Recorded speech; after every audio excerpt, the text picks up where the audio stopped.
Good morning, everyone. It's 9 o'clock, and I'm going to call the St. Croix Board of Supervisors to order. At this time, we'll introduce Tim Sackett from Transport for Christ for our invocation. Please rise, everybody. Good morning, and thanks again for this special invitation. I'm a quick replacement for Mike Roeder, and when I found out yesterday evening that I was coming in this morning, I thought, oh man, what am I going to do? What am I going to say? But then I realized this morning how important the month of November is to us. And that we started the month on All Saints' Day on November 1st. Today is Election Day, which for some is dreary and some is joyful. Next week will be Veterans Day, where we honor our veterans, and then at the end of the month will be Thanksgiving. And as I thought about that, I thought about how important those 4 days are to all of us as citizens of the U.S., that we can honor our veterans and give thanks for what they're doing to serve this nation, and then to finish the month in Thanksgiving for all that God and all of our founding fathers and those before us has given to us, that we could be here in this public meeting to represent the people of St. Croix County. So I want to thank you for your service to the county. And with that, let us pray.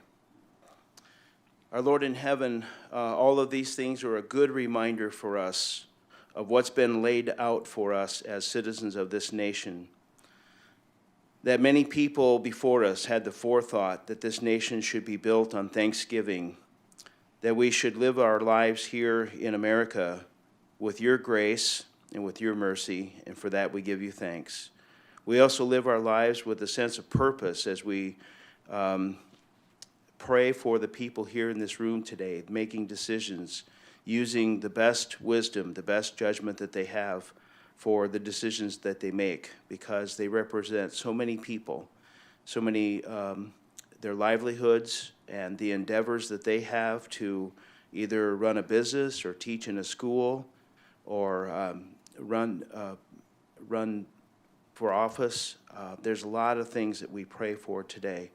We pray for this beautiful day that we would enjoy it, that we would enjoy the life that you've given to us and the sense of purpose and goodwill that you've brought to us. And for all these things, we are thankful to you. In Jesus' name, amen.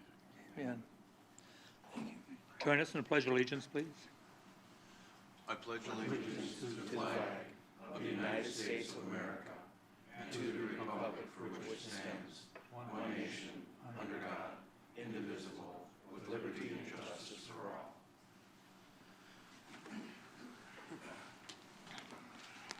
Thank you. Cindy, ready for roll call?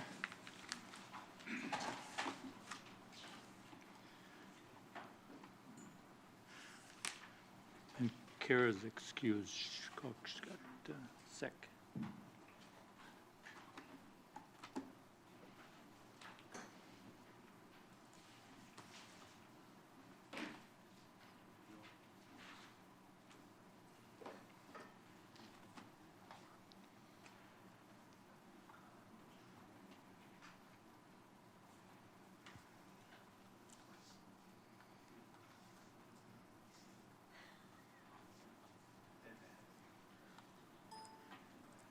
Thank you. All present and one excused for Kara. At this time, we're open for public comment, anything on or off the agenda, but I would hope that we would wait until we have our public hearing to talk about anything on the budget. So any other subject, if anybody wants to talk at this time in public comment? Is there anyone from the public has any comment at this time? If not, we'll move forward. Thank you. The consent agenda. I have a motion to approve the consent agenda. Supervisor Novotny, and second, Supervisor Schoberg. Thank you. Any discussion? Supervisor Schottner. I just have a question, and that is about the meeting time for the next meeting. It is at 9 a.m. It's not turning on. It's sinking. But the next meeting is at 9 a.m., 9. correct? Okay, just wanted to make sure that was clear. Any other discussion? Seeing no other discussion, we're ready to vote.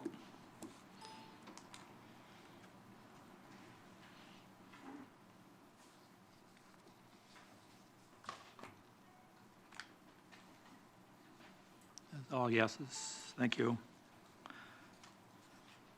Recognitions, presentations. Administrator Thompson. Thank you, Mr. Chairman, members of the board. This morning, I'd like to introduce the school superintendent for the New Richmond School District. As you recall, at our last month's meeting, we introduced the new Hudson school superintendent. So we've got two new leaders in St. Croix County heading up our school districts, and how important is that?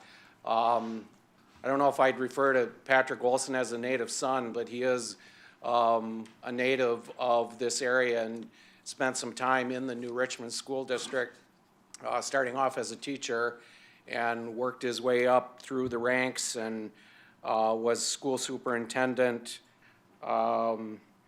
in the Prairie Farm School District in Barron County before he was hired by the New Richmond School Board to head up the school district. So he's got a lot of great teaching experience and coaching experience, all around great guy. And I'd like to introduce Patrick Olson to the county board and ask him to say a few words. Thanks, Patrick. Welcome. Good morning. Thank you, Chairman and the board, and everyone else for the kind invitation. Thank you, sir, for the introduction. My name is Patrick Olson. I'm the superintendent of New Richmond. I apologize that I wasn't able to make the last meeting, but I am here today just to offer up my thank you for what you guys do on a daily basis for our district. My position, I love what I do, and I'm very fortunate to be in the New Richmond School District. I am, as a native, I am actually from Minnesota, but I married a Glenwood City gal, and very fortunate to be a part. But I have been various positions as far as teaching, principal, and now superintendent. And from my standpoint, the transition has gone very well. The previous superintendent, Jeff Moberg, has been a mentor of mine. And I just feel very fortunate to be in the district that I am. I feel like it's a coming home. I do also want to point out to the board my thanks. As most of you know, we did have an unfortunate situation in the first week of school. And I just want to offer up my thanks and gratitude to Sheriff Schultz and Deputy Knudsen and the whole Sheriff's Department. I couldn't be more pleased. The support that we received during that tragedy, it was a difficult time. It was the first murder in New Richmond area since 1976, which is actually the year I was born. So you look at the amount of time that has gone by, but again, I just want to offer up my thank you and gratitude to Sheriff Schultz. And we also are now an ALICE school. And if you know that acronym, it pertains to an active shooter. And again, that is a thank you and gratitude, because the initial training, and I have a various background in that. I have trained other districts, including my previous district, even into the students themselves. But the Sheriff's Department put on the initial presentation where all of our administrators and various other individuals in our district also were trained. So they've been a huge part of that process too, because one of the main priorities, other than education, is the safety of our students and staff. And finally, we just did a safety night. Brandy Hart, who is part of the Sheriff's Department, but also it was just a great community-wide event, and the Sheriff's Department was very involved in that process. So I just want to express my gratitude for that. And I look forward to working with the St. Croix County Board as we educate our kids, and please feel free to contact me at any point. I think constant dialogue and communication is really important, because we're all in this together. So thank you very much, and have a great day. Thank you, Patrick, for being with us.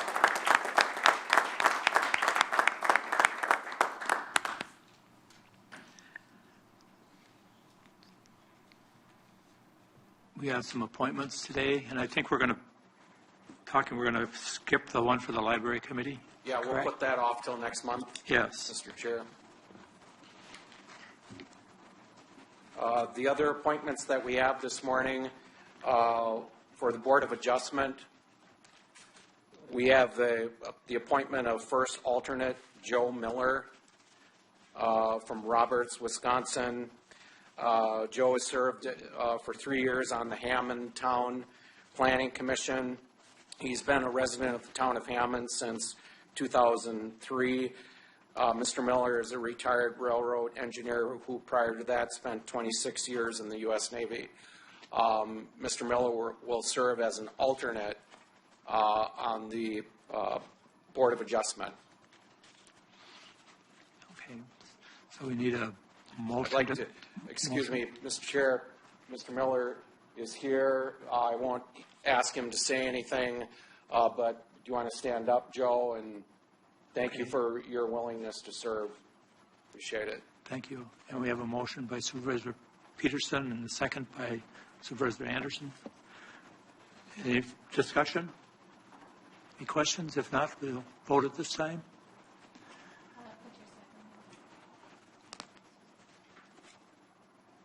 Okay.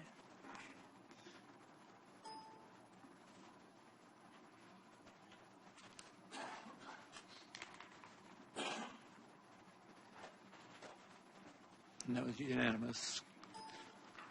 Thank you, Mr. Chairman. Thank you. The last appointment I have for you this morning is the recommended appointment of Mr. Shane Bauer to the Economic Development Corporation EDC Regional Business Loan Committee.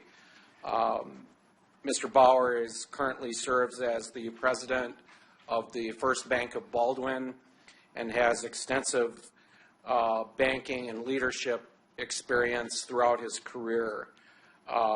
Mr. Shane Bauer will replace a member of the loan committee that is transitioning off because of term limits. Again, Mr. Bauer is here this morning. Welcome, Shane. He is accompanied by Bill Rubin, who is the executive director of the Economic Development Corporation. Thank you for your willingness to serve. Thank you. Motion to approve by Supervisor Osnes. Do I have a second? Supervisor Berkey. Any discussion? Any questions? If not, are we ready to?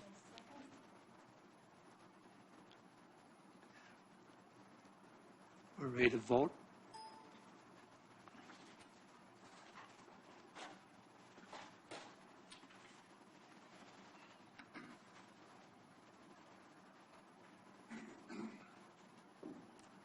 Unanimous. Thank you, everyone.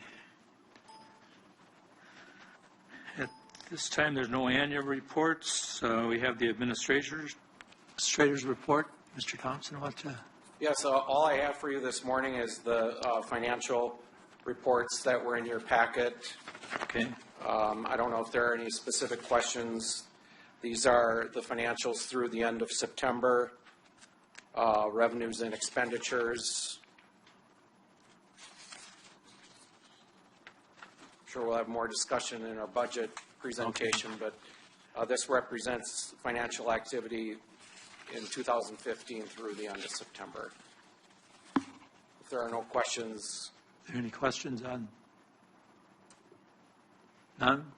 If there are none, we'll move on. And thank you, everyone. Thank you, Mr. Thank Chairman. you. At this time, we'll open the public hearing. It's 9:15 per statute 65.903. So the public hearing is now open for the budget.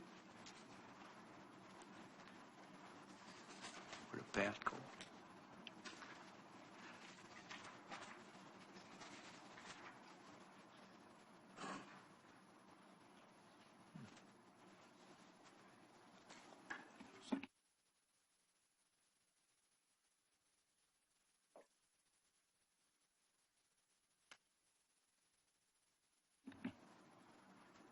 there any questions on the budget at all from anyone in the public?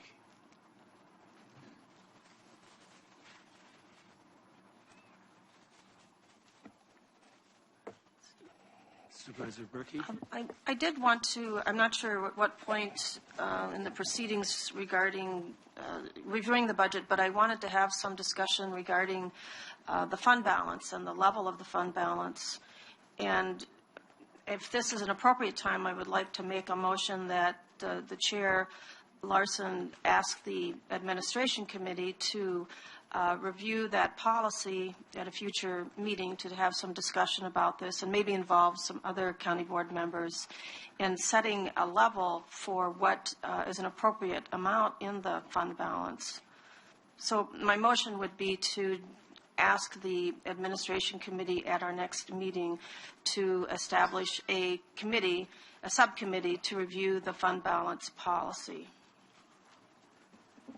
Is this the time? We're not on a public hearing yet. I don't think so. This isn't the appropriate time for that. Is Okay. When would be an appropriate time today to do that, Corp Counsel? Probably during our budget. Well, I think that would come up at the end of the meeting for future agenda items, or the committee or the administration committee could take up that issue directly to form a subcommittee. Yeah. So those are the two alternatives. But you certainly can inquire during this discussion about the budget, the fund balance and the appropriateness, the appropriate level, and whether contributions towards the budget are consistent with the fund balance policy. Okay, thank you. Any other questions from the public at this time concerning the budget? There are none. I believe I've asked 3 times. So I think we will close the public hearing at this time and move forward. And we have now a resolution adopting the 2016 budget and approving other expenditures. So now we'll move into the budget. Supervisor Babbitt. Is the motion or the resolution on the floor? No. Well, if we get a motion in a second, then we can move through the discussion. So, correct? So, Supervisor, you made a motion. I need a second. Second by Supervisor Stratner. And now, with that, we're open for discussion on the budget. Okay, thanks, Mr. Chairman. Just a few opening comments and then open it up for questions. I have the one-page summary shown up here, which is actually summarizes the entire county budget. This budget process, as I said earlier, it began last spring when the Committee on Administration developed budget guidelines, which went out to department heads, and over the summer months and into the fall, departments were involved in developing their budget requests. Those budgets were reviewed through the committee process.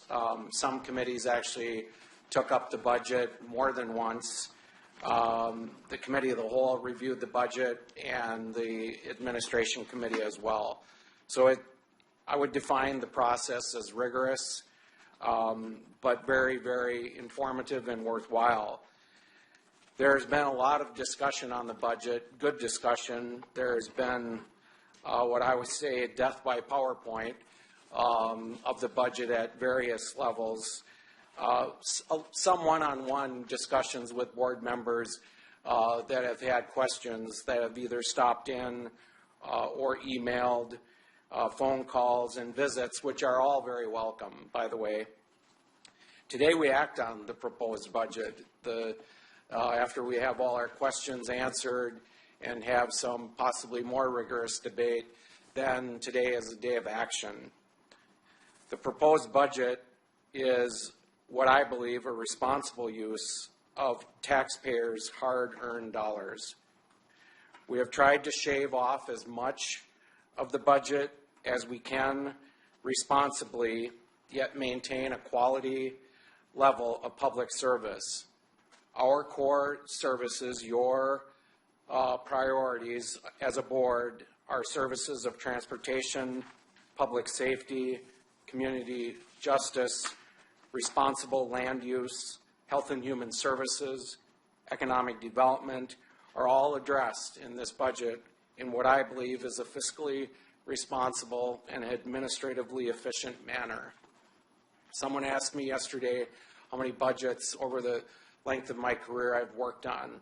This is the 27th. I had to count back, but this is the 27th county budget that I have been involved in preparing over the span of my career in county government. Most of these budgets have been a challenge. All have been different and all have been interesting. Everyone is different. Yes, there's a common element that needs to be part of each budget. All have the common denominator of creativity built into the budget, cooperation, a bit of sacrifice by departments, hopefully consensus, and teamwork, and a laugh or two along the way. That can certainly be said of the proposed 2016 budget, which is before you today. Have there been some glitches over the 27 years of budgeting that I've been involved in? Yes, every year. This year, the glitch was neck strain because of the way the budgets were originally formatted, and I apologize for that. Every year we have minor glitches, but hopefully the elements that are important have been presented to you in a way that you feel comfortable with the decision before you today. So with that being said, a couple of inside baseball things that I've been hearing, questions that I've been receiving, which I want to address up front, and hopefully maybe take out some of the questions that if you haven't asked me, if I have other board members asking me, that means it's probably on your mind as well. I think what I've heard, first of all, there was a little bit of, I don't want to say confusion, but there was some discussion about the capital improvement plan, the recommendations for funding the capital improvement plan going forward. The board has gone on record, and you have passed an authorizing resolution for up to $20 million of bonding for the health center building project. You have gone on record by a 3/4 vote of supporting up to $20 million plus some additional for geothermal and a therapy pool. I believe it's $20,670,000. The $670,000, I have to figure out how we're going to finance that. There's a great effort underway to try to help fund some of that through a grant from a foundation. I won't go into that, but my point is that, and in this year we bonded for half of the $20 million with the intent to bond the remaining $10 million in late this year, and the sale of those bonds in early 2016 next year for the remaining portion of the health center. If you've looked at that capital improvement plan that's in your packet, there's quite a bit of projects that need to be funded going forward into the future, 2016 and 2017. One of the recommendations or alternatives for funding those capital improvements and the health center was to split the bonding of the $10 million to fund a portion, the $5 million for the health center and $5 million for capital improvement projects, which are in the budget. That is only a recommendation. Now, the action that we take on the budget today, by approving the operating budget, you are not committing to the bonding for the remaining $10 million. That will come before you in a separate resolution in December, most likely at your December board meeting. So I think it needs to be reiterated that the action that you're taking today does not make that distinction. The only action that we have in the budget is approximately $488,000 that's built into the levy to be applied towards capital improvement. And then I believe it's $50,000 from HHS fund balance to help fund some ADRC capital improvements. That's the only specific action we take today. At a future meeting, the board will pass the resolution which will authorize the sale of the additional bonds for the health center project. If at that time there's discussion, and there will be discussion, if the board should supplant some of those dollars for capital improvement projects and then issue additional debt, most likely in late 2016 or 17, for the remainder portion of the health center. But that decision is not being made today. That will be made in December.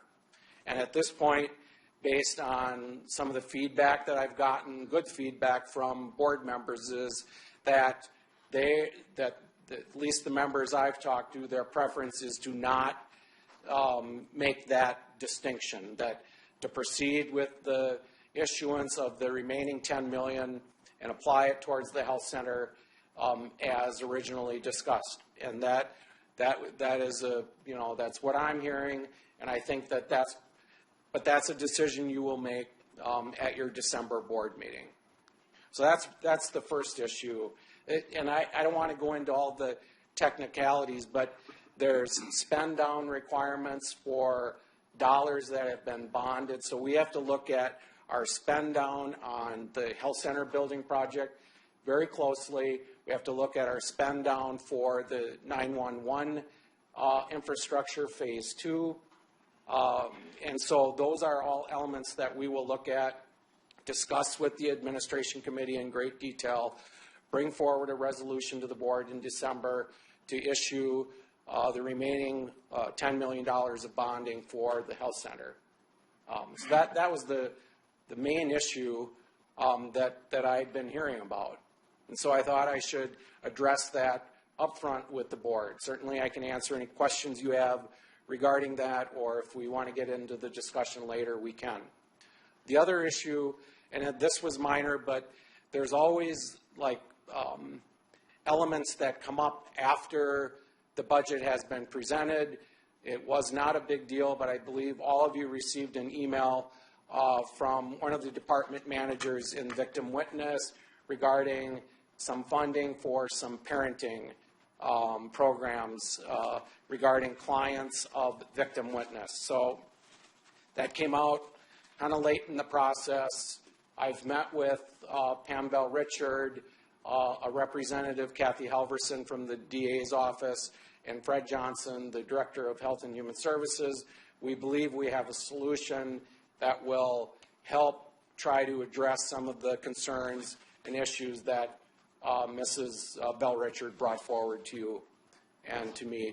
Kind of late in the process, but like I said, budgeting is a 12-month process, and that's just the way it's become. It used to be, a couple months in the year, you'd slam a budget together and get it approved. It's not that way anymore. It goes on throughout the year. So we have to keep listening to our departments when they have concerns and bring them forward, which we have. Those were the two issues that I have been hearing about, and so I thought I should open my remarks regarding that to try to clear up any questions that you might have. So with that, Mr. Chairman, I'm done talking. I will certainly answer any questions that you have regarding the budget. Mr. Midditt is here as well. Bob has been instrumental in putting this budget together along with his staff. I want to single out Renee in the finance office, who has really stepped up and helped us crunch these numbers and recrunch them, and then when I make changes, she recrunches them again, never with a grudge, always with a smile. So Renee in finance and Bob and his staff should be commended for the work that went into this. Thank you. Thank you. Yep. At this time, we're open for any discussion, questions from the floor. Are there any? Supervisor Octoroff? One thing I want to state is that I'm on the admin committee, and we did not review this budget. Because at our last admin committee, it came out that one person had had a chance to go through it, but one person was gone, and the other three of us had just gotten it. It was either the day before or the morning of a 500-page budget. And whether we were going to approve it or not approve it or whatnot, we did not review it. And I just want that made clear to this committee that we were unable to do one of our jobs because we did not have the information. And over and above that, one thing I'm going to charge into is the day reporting. I don't understand it. $250,000 popped up with no explanation to this board, to either admin or this board that I remember, and I believe all of us board members got one letter that was not for it, and just wanted an explanation of why, and the reason for it is population, yes, and that's a lot of things, but the letter, it seemed to have a lot of understandable negatives about why we should not approve it. And I just don't understand why this came forward, this amount of money, with no explanation to any of us board members. Maybe it was to those on the committee, but it didn't get moved forward, at least to my recollection. Supervisor Brinkman? You want to... I do believe it was presented to the full board back in August. Is that... I do believe there was a presentation, and maybe Sheriff Schultz could help us. Yes, if Sheriff Schultz come forward. If the chairman will recognize him.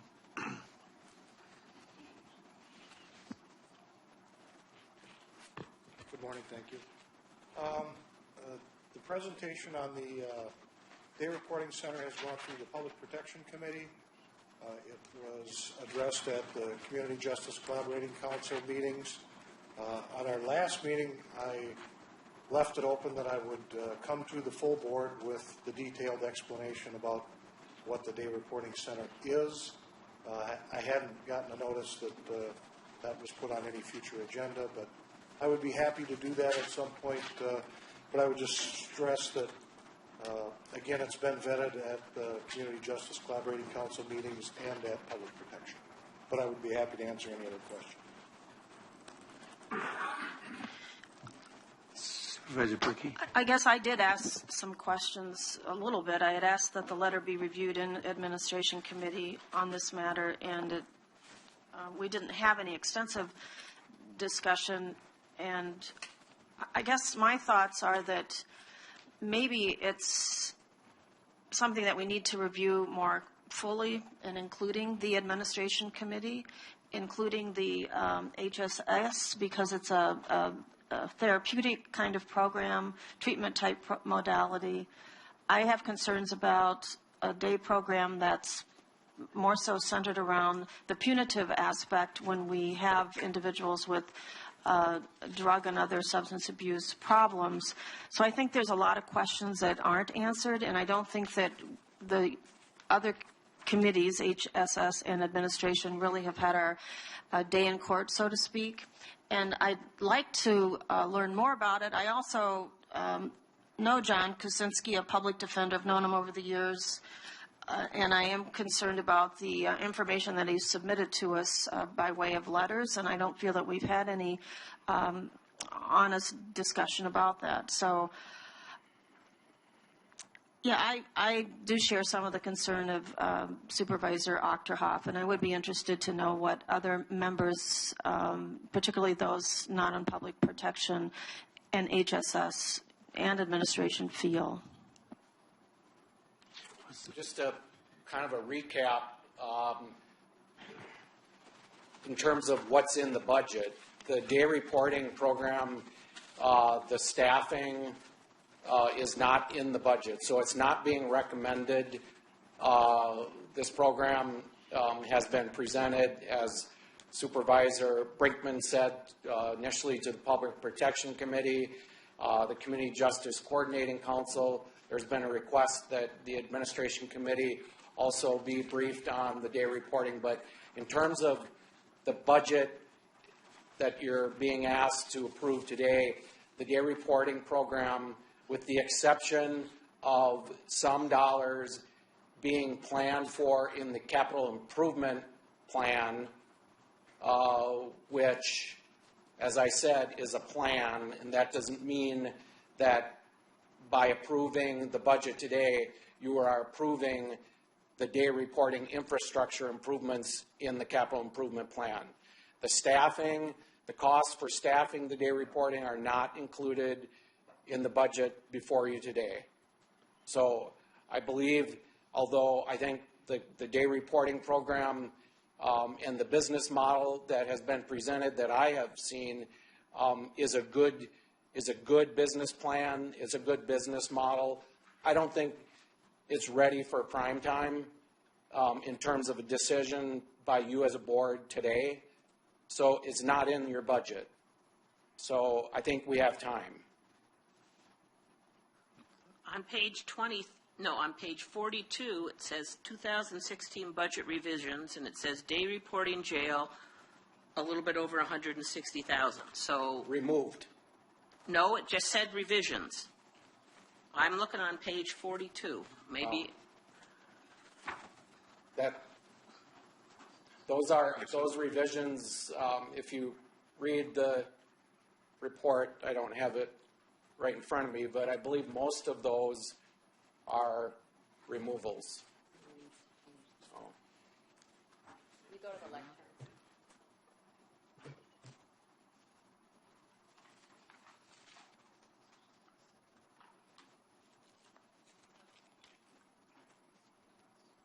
Is this the page, Judy, that you're talking about? yes. Right.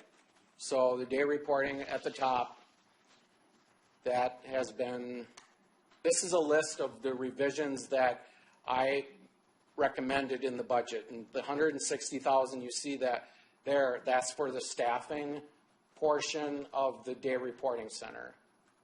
Highway reductions, contract services, all down the list. The ones in parentheses are actually adds.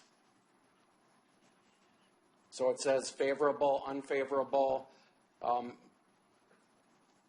That's how you read that, Judy.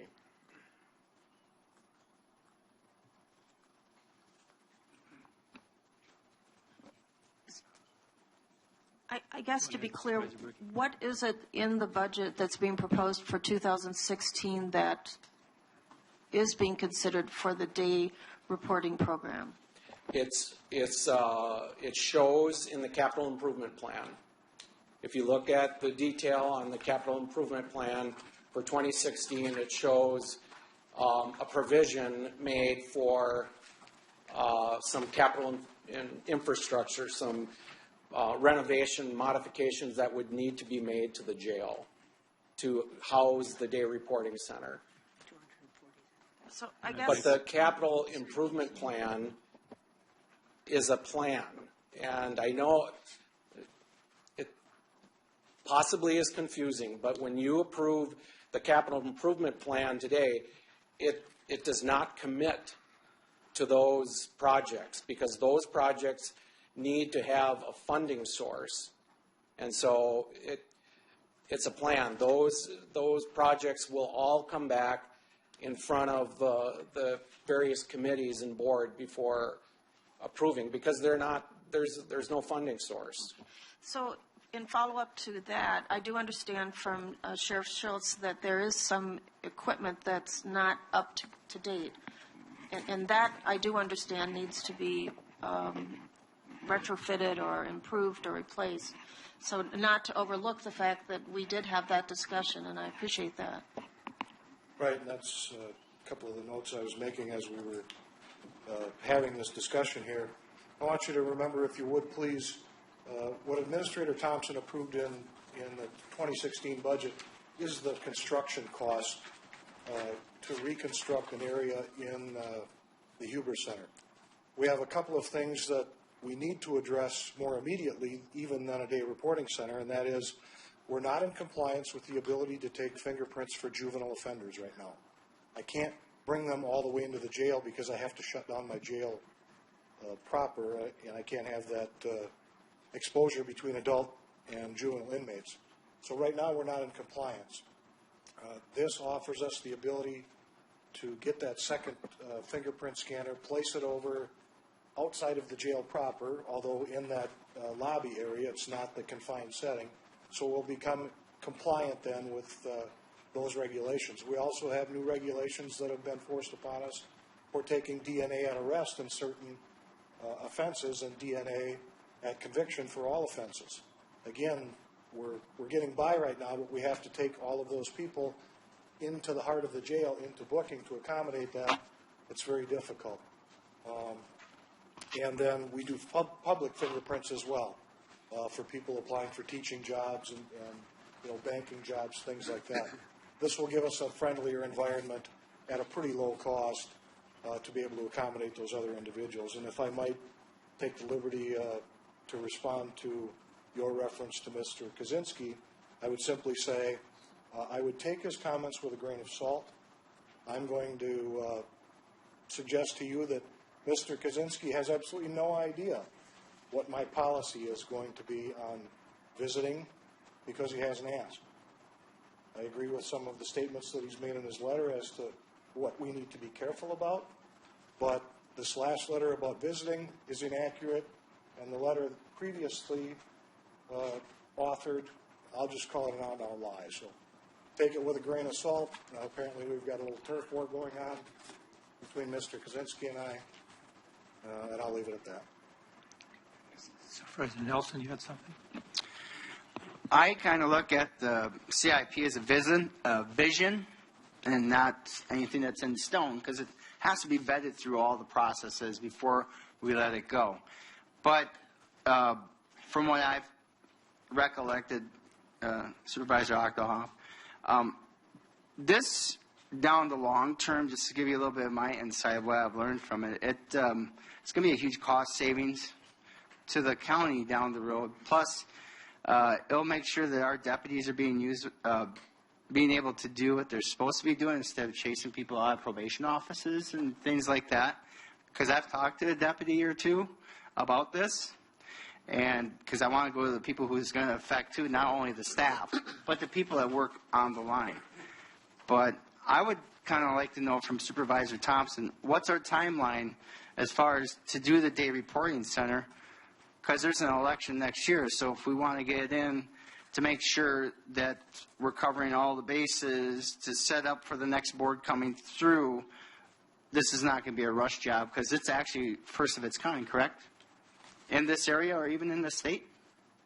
Yeah, counties, this would be, I believe, the very first day reporting system as proposed. There are other counties that contract for some of that service, but this would be distinct. In terms of your question about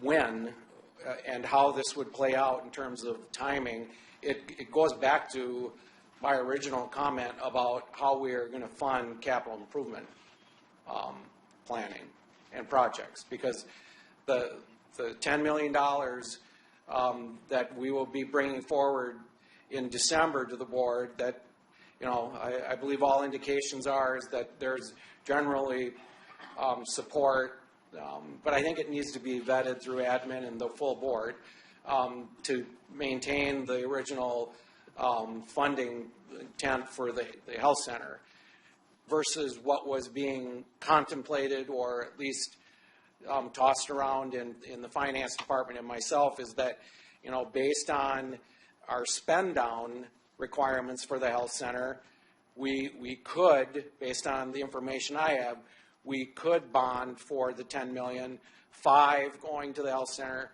5 for capital projects, this being one of them. So, but I don't want to mix those up because of what I said earlier. I think we've got to keep those clear and distinct. But in terms of timing, it's probably going to be mid to late 2016 before we have the funding mechanism to fund approximately $5 million of capital improvement projects.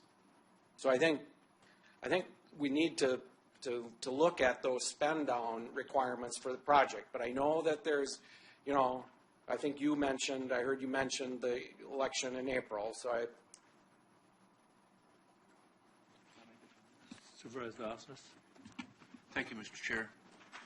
First of all, I'd like to thank Pat and Bob and Scott. Roger and I met with these gentlemen for a little over 2 hours yesterday, and you did a great job answering our questions. And one of our questions was this very issue, and I think, Bob, you probably explained it best, that it probably will not, and I think Pat also said it, this probably will not be up and running with the 2 positions until 2017. Is that correct?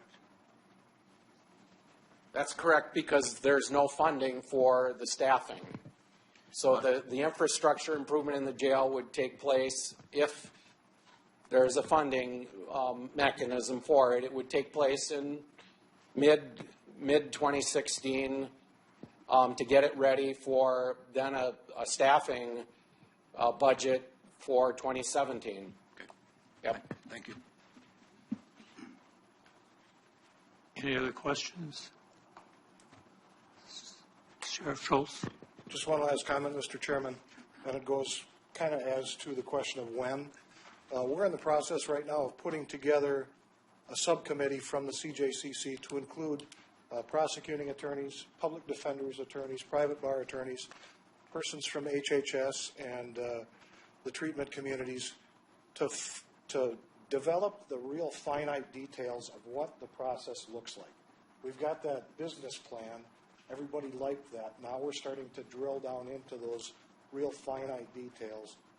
Once that committee does its work, and I don't know how soon that will be, but I assume it's going to take months rather than days, then we'd be ready, I think, for that staffing study, hopefully in 2017. But this component gets us ready for that, plus gets us in compliance with those fingerprinting and DNA requirements. Thank you, Mr. Chairman. Thank you. Are there any other budget questions? Supervisor Vamp. Thank you, Mr. Chairman. I'd like to propose a motion for board consideration today before we get to the final phase of discussion and voting on the budget. The motion would read roughly as follows, that we would agree today to send the position request for the assistant administrator back to the administration committee for consideration of the following question. Essentially, is this position necessary? If the admin committee believes that it is and forwards that recommendation to the board and the board approves the position, we need to send the admin committee back to work to develop a job description as well as qualifications for the position, followed by posting for the job. Secondly, in the meantime, Ms. Ziliak would remain on the grid where she is now, while admin and the full board is considering the question. Do I have a second to that motion? Seconded by Supervisor Nelson. Open to discussion. I have a question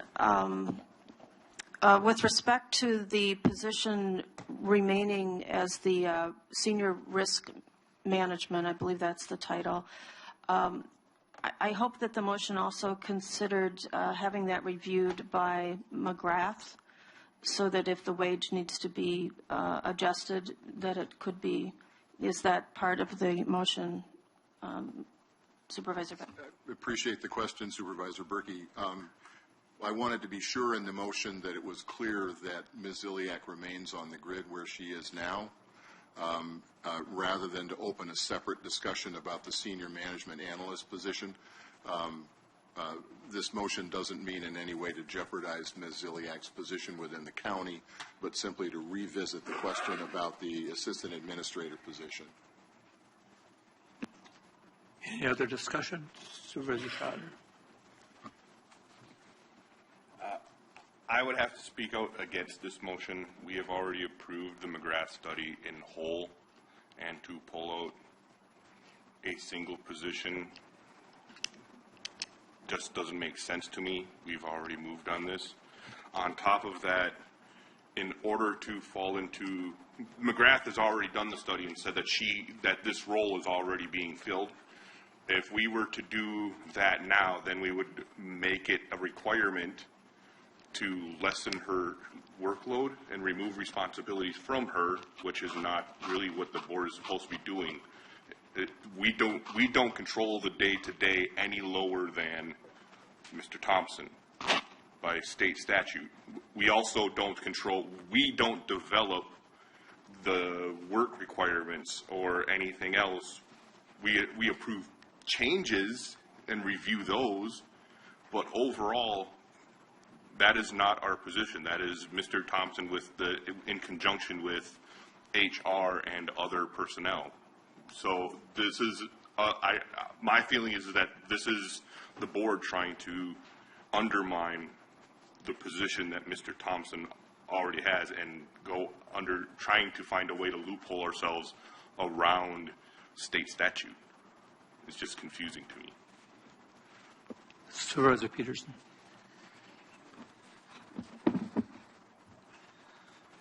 We had, I think, this discussion at the last board meeting, in my opinion, to ad nauseum.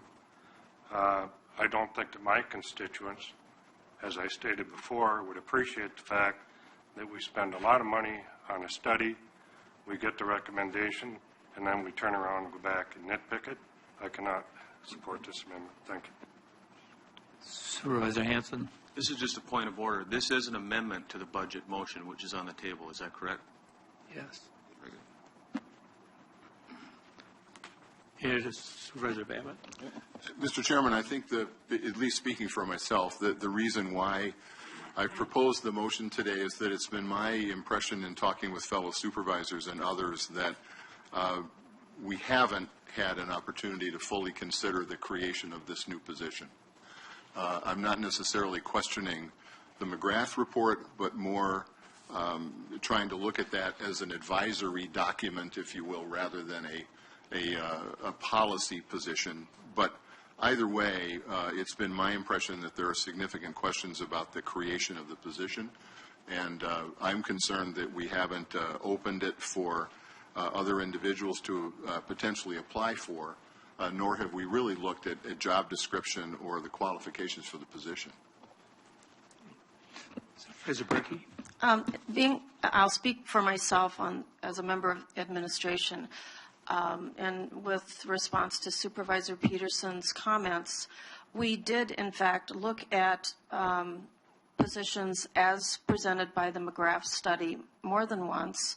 We did make some changes. I might point out that there was, in the beginning, a recommendation by Victoria McGrath to have an assistant to the HHS director. That position level was removed. There were changes because we need to do our job with respect to reviewing, making suggestions. And yes, this has been presented in a slightly different format. Earlier, I did make a motion with respect to this position. I feel strongly that this is a position that is not a common position in county government across the state of Wisconsin. I feel that also, with respect to a position, if in fact there was an assistant county administrator position in St. Croix County, that it would be a position that needed to be considered. And secondly, if there was such a position, that it would indeed, in terms of being open to any other candidates that might be interested, I think that that is a fair and just process. So I indeed do support the motion presented by Supervisor Babbitt, and thank you for bringing this forward. Supervisor Nelson, you had something? I think you heard me say this before. This is also about rank structure. She's moving the risk manager. I'm taking personalities out of it. I look at it from my side of being a public employee, 26 years. This is how you do it in the rank structure. When you create a new position that's attaining more power and moving up to second in command, you need to have a proper process. There's not been a process here. And in talking with Pat, he says, well, she's been doing a lot of other duties as assigned. Well, if it was me, I would be looking for some back pay if I'm doing that much extra work. But to be fair, there needs to be a process, and you have created a position that has a lot of power. And also, I would add that a lot of times when you have an assistant to the administrator, it's also grooming possibly the next administrator. And if an individual doesn't have the qualifications to be an administrator, they need to have the qualifications to at least meet the assistant administrator position. I'm fully in support of this amendment. Supervisor Chober. First, let me say that we should all be thankful for the great job that Kristen, our current assistant county administrator, has provided for all of us. I don't think there's any question about that she's given this county great service above and beyond. So nothing personal at all. This is only a question on the process, at least in my mind. And the McGrath study is not going to be subject to any further review. We've accepted that. And I remember speaking before, my own words were the McGrath study called it as it is. So the McGrath study said, here's what we have. We have an assistant county administrator. And I held off to this discussion now today as to whether or not it's appropriate for our county to have an assistant county administrator. And I recognize Supervisor Schachner's opinion on that maybe that's our job to review, maybe that's not, but it is, I think, our job to review the process. And so, with the reservation, I will probably support this motion myself. Supervisor Doctoroff. The McGrath study stated what is happening in this county. Just because we don't agree with it and we don't like how it happened, this is what it is. And if we're going to go back over every new job description or job title, why bother with the McGrath study? I mean, what somebody else is going to bring forward, well, this position was changed and they got taken out and took different reviews. Someone else is going to do it. We approved the McGrath study. The position title says that this person deals with these responsibilities, and that's what that person does. And there's a big difference between stepping up to being county administrator when you're an assistant administrator, because that has to be approved, and then we could delve into it. But I know ask someone who takes care of things if the administrator's out, and it's the assistant administrator who used to be the risk management. So we may not particularly like it because we don't like how it was done, but that's what it is. And this person is doing an exceptional job and has for many years.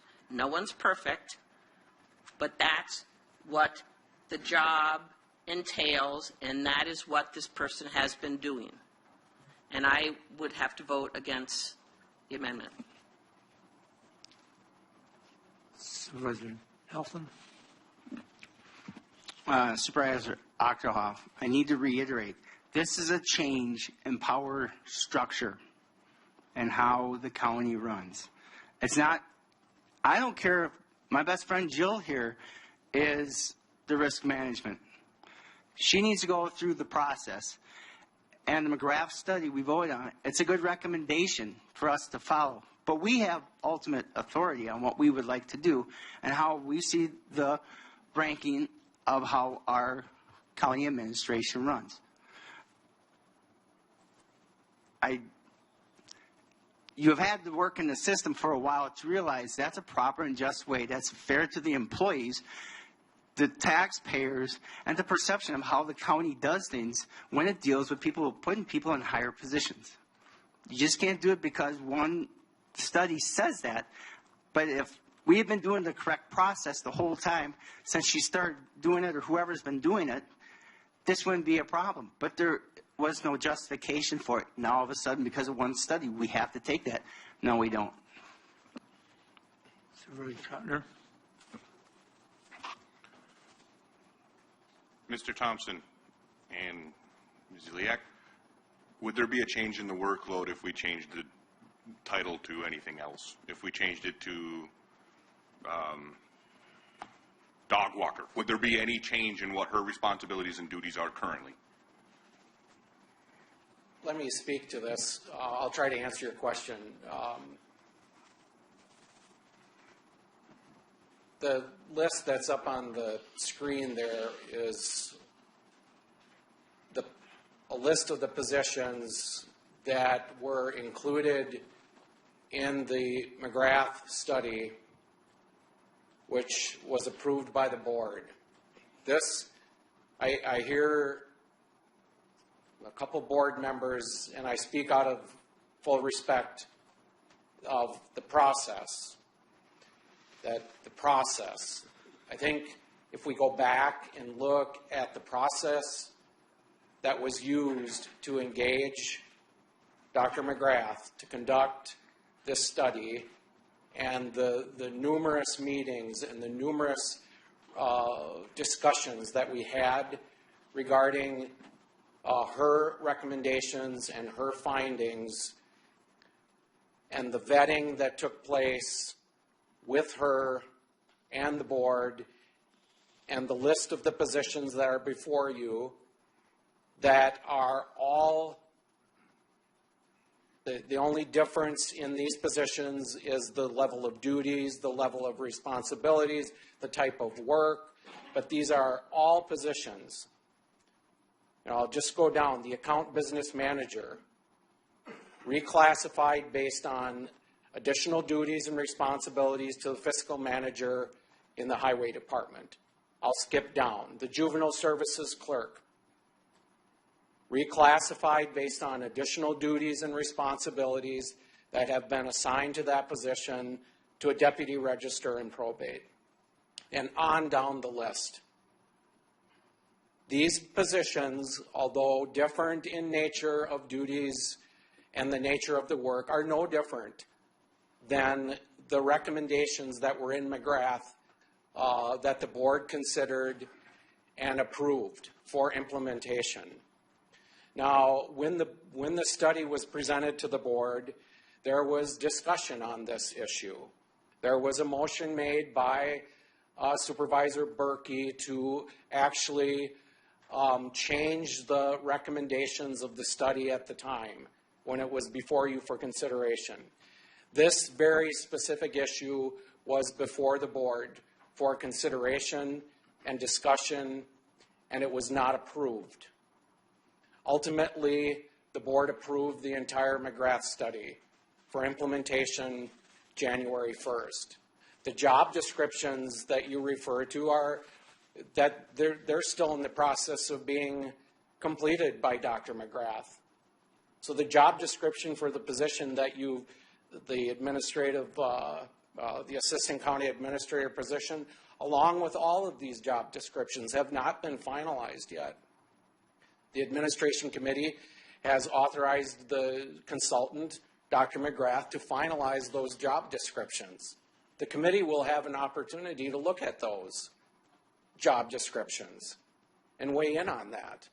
So I think we do ourselves a bit of disservice to single out one position amongst the multitude of positions that have been recommended for reclassifications based on job duties and assignments that have evolved. And so this study, which was commissioned by the county board and the recommendations approved by the board for implementation have been vetted. And I would speak highly of the process and the consultant that you engaged and her recommendations. And I think it's unfair to single one position out of that study and say, well, we approve of the entire study, the list of all these positions, except for that one. If there is intent to proceed with this motion as spoken, I would refer all these positions back and deal with all of them. Why just one? Supervisor Babbitt. Mr. Chairman, obviously this is a controversial issue. But as Administrator Thompson states, this is a work in progress. The McGrath study is not set in stone. There's much work yet to be done. In my opinion, if the door is open, we as a board have the right to walk through it and ask some questions. In my opinion, the move from a senior management analyst to assistant county administrator is a big jump. There's much more to that position than doing a senior management analyst job. And although I understand there's no question that Ms. Iliak has been working extremely hard and doing a good job as far as I know, the question is, should we not be taking a closer look at that shift in position? So I'm not saying that we should throw out the McGrath study. There's been a tremendous amount of work done on this study, not just by Dr. McGrath, but by countless others. But this is a work in progress. This is not a finished job. And as such, I think we have every right to ask a question or two in particular about such a critical position. Any other discussion? Supervisor Keister. Pat, thanks for your kind of explanation. I guess what I'm hearing here, though, is a couple issues that apparently have, folks feeling a bit concerned. One is the power structure. Can you talk a little bit about if you feel the power structure would shift from the way it is now if you're not available? And second, in terms of qualifications for the position of an assistant county administrator, can you talk a little bit about how you feel that would be not an issue? I think Supervisor Keister, you have mentioned in prior meetings the span of control. You're concerned. You brought up the issue in the Health and Human Services Department, span of control. I think if you look at the span of control of the county administrator position, I think it's not unheard of to have a chief deputy or an assistant position. Certainly we have a similar type position in our highway department. We have a similar type of position in our sheriff's office. We have many offices that have an assistant to or chief of in various departments. So you've charged the county administrator with management span of control over the entire organization. And so in terms of justifying the need for the position, I think it speaks for itself.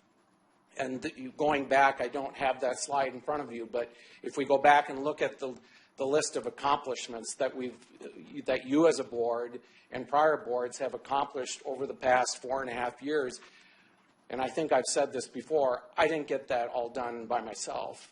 I've had assistants, and we've tried to build a strong management team at the county to accomplish the multitude of projects that we have been assigned to work on. And so I don't think it's unheard of in an organization this size to have an assistant to the administrator. Now, your second question was the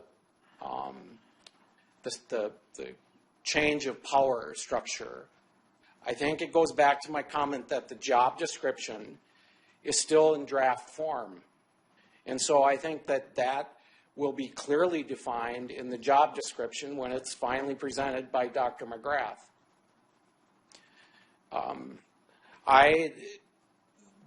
My management style is one of collaboration and teamwork, and so the management team, certainly Mr. Cox plays a key role in the overall management of the organization in terms of my reliance on him and his position for advice. And I would say the same for the risk management. I would say the same for our IT director, eventually our human resources director. I can't do this all by myself. I've built a strong, solid management team, and still in the process of building that team.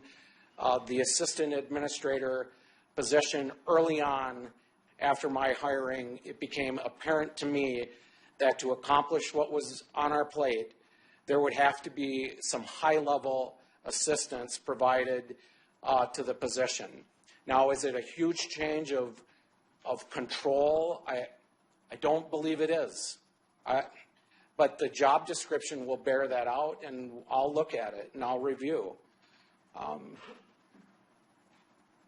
When I was out for surgery a year ago, Mr. Cox and Kristen Ziliak were both charged with making some decisions while I was, having surgery. So it's no different. We've had a lot of discussion on this. Supervisor Thank you, Ross. Mr. Chair. You knew I couldn't keep my mouth shut. Mr. Administrator, just a couple of things. And I think in a couple of your last sentences, one, you said you were talking about an assistant administrator. In another sentence, you were talking about an assistant to the administrator. And those are two separate positions. We've been told that there were 4 different assistant administrators that Dr. McGrath looked at. And I went down all 18 counties. And over the course of about 4 hours, I could only find one assistant administrator. There were several assistants to the administrator. I've got a huge concern, and I've had probably more calls on this issue than I had over the Ag Building 2 years ago. And it wasn't necessarily on an individual. Every comment was made just on the position itself. And why do we need an assistant administrator? Why will it cost the taxpayers $250,000 for our top 2 positions? And I wonder if you could address that. Well, I've tried to.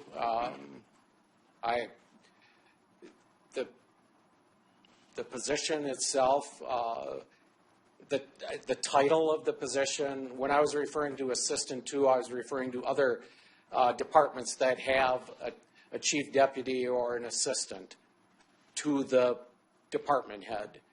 Not all of them have that, by the way, but some do. I'm not hung up on titles, so I'm not. So I think it goes back to someone's question that, dog catcher, whatever the title. All I know is that this position has been instrumental in accomplishing almost everything that we have been able to accomplish because of the impact on our team. And so working with various department heads and assisting me in a lot of areas. And so it goes back to that. So if someone says, well, does the county need an assistant for your administrator? I would say yes, we do. it goes back to when you talk about structure of government, I think we had this discussion, or the board had this discussion 5 years ago, 6 years ago, when you created the position of county administrator. You used to have an administrative coordinator who had very little, if any, management actually control or authority or responsibility. It was a coordinator. So that position, most likely did not need the level of support and assistance that a county administrator position does.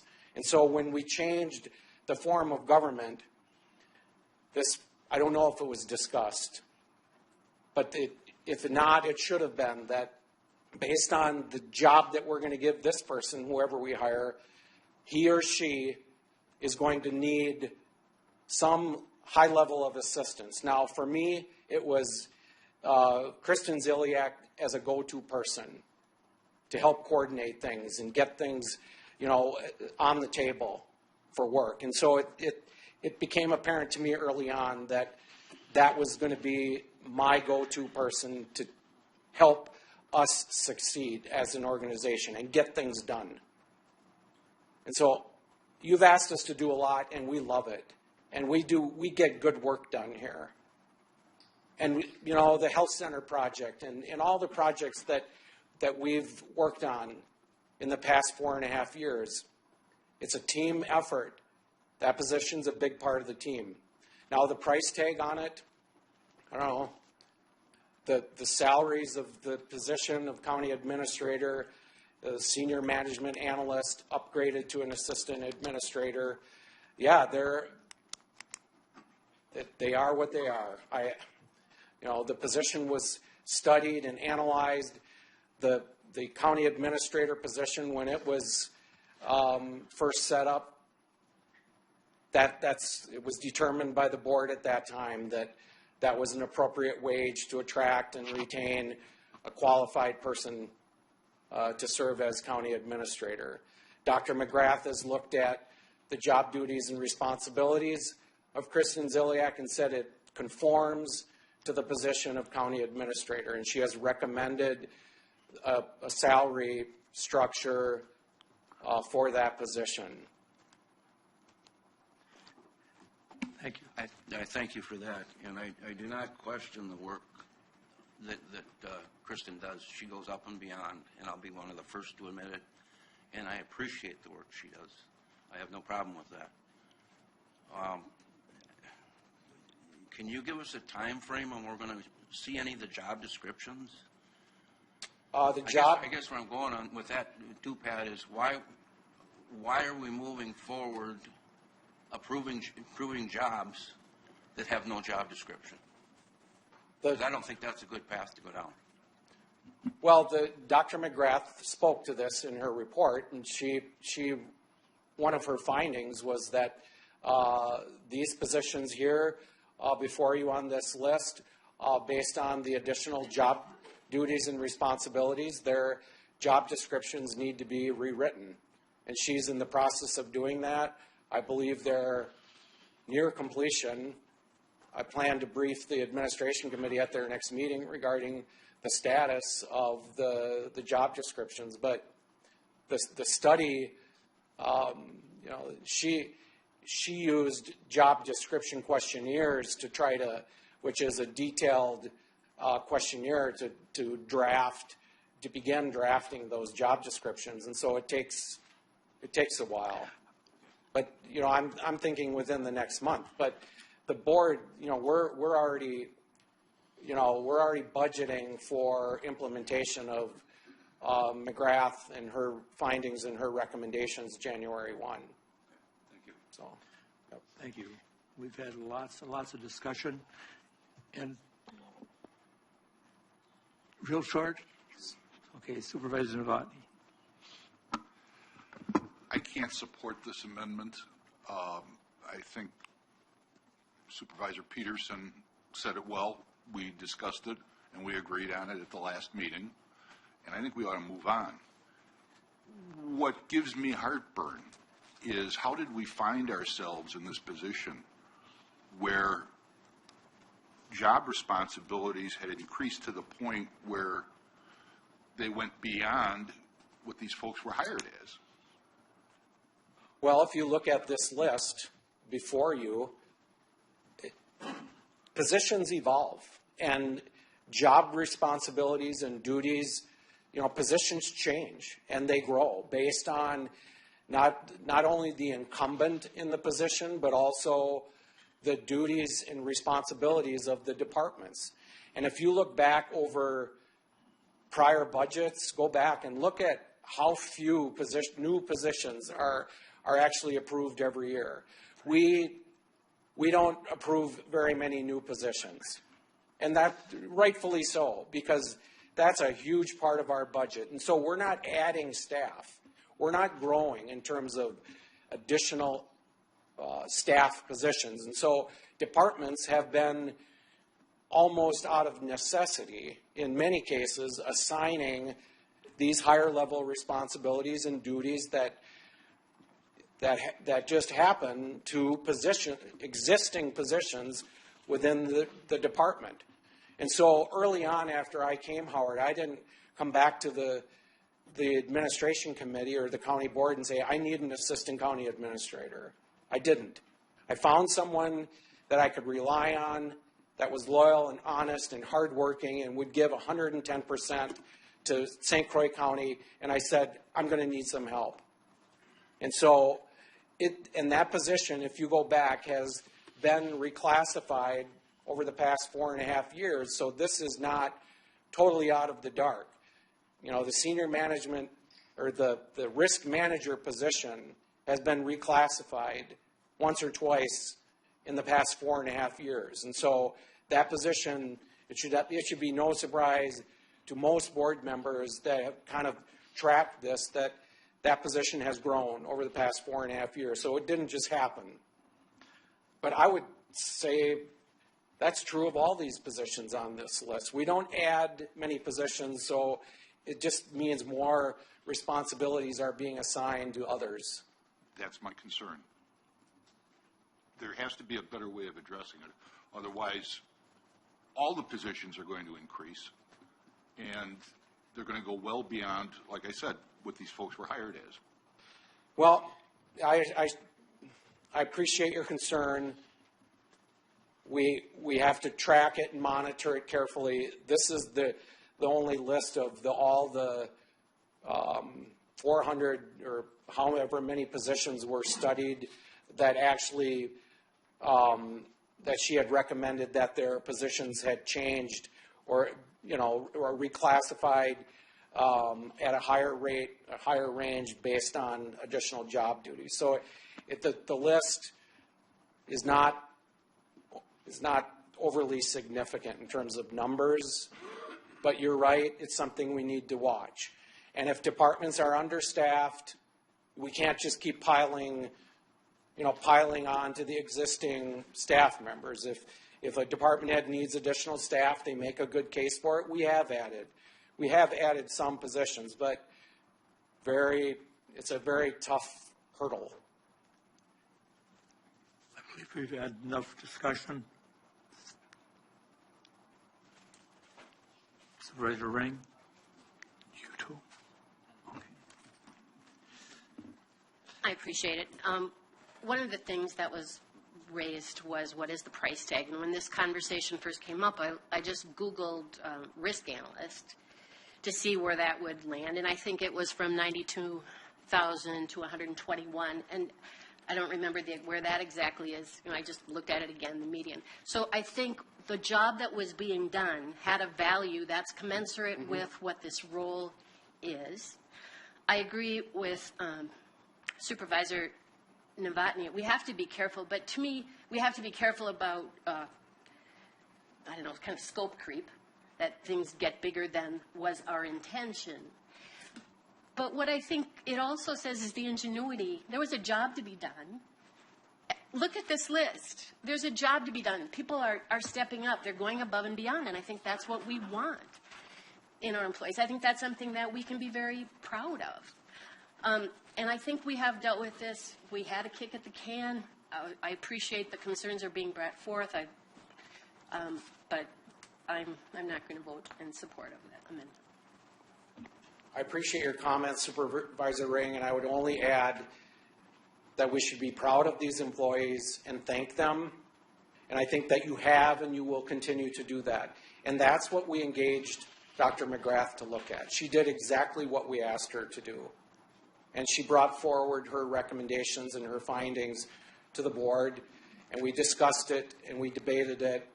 There was a motion made to try to modify that recommendation, and the board, in their wisdom at that time, took different action. Supervisor Brinkman.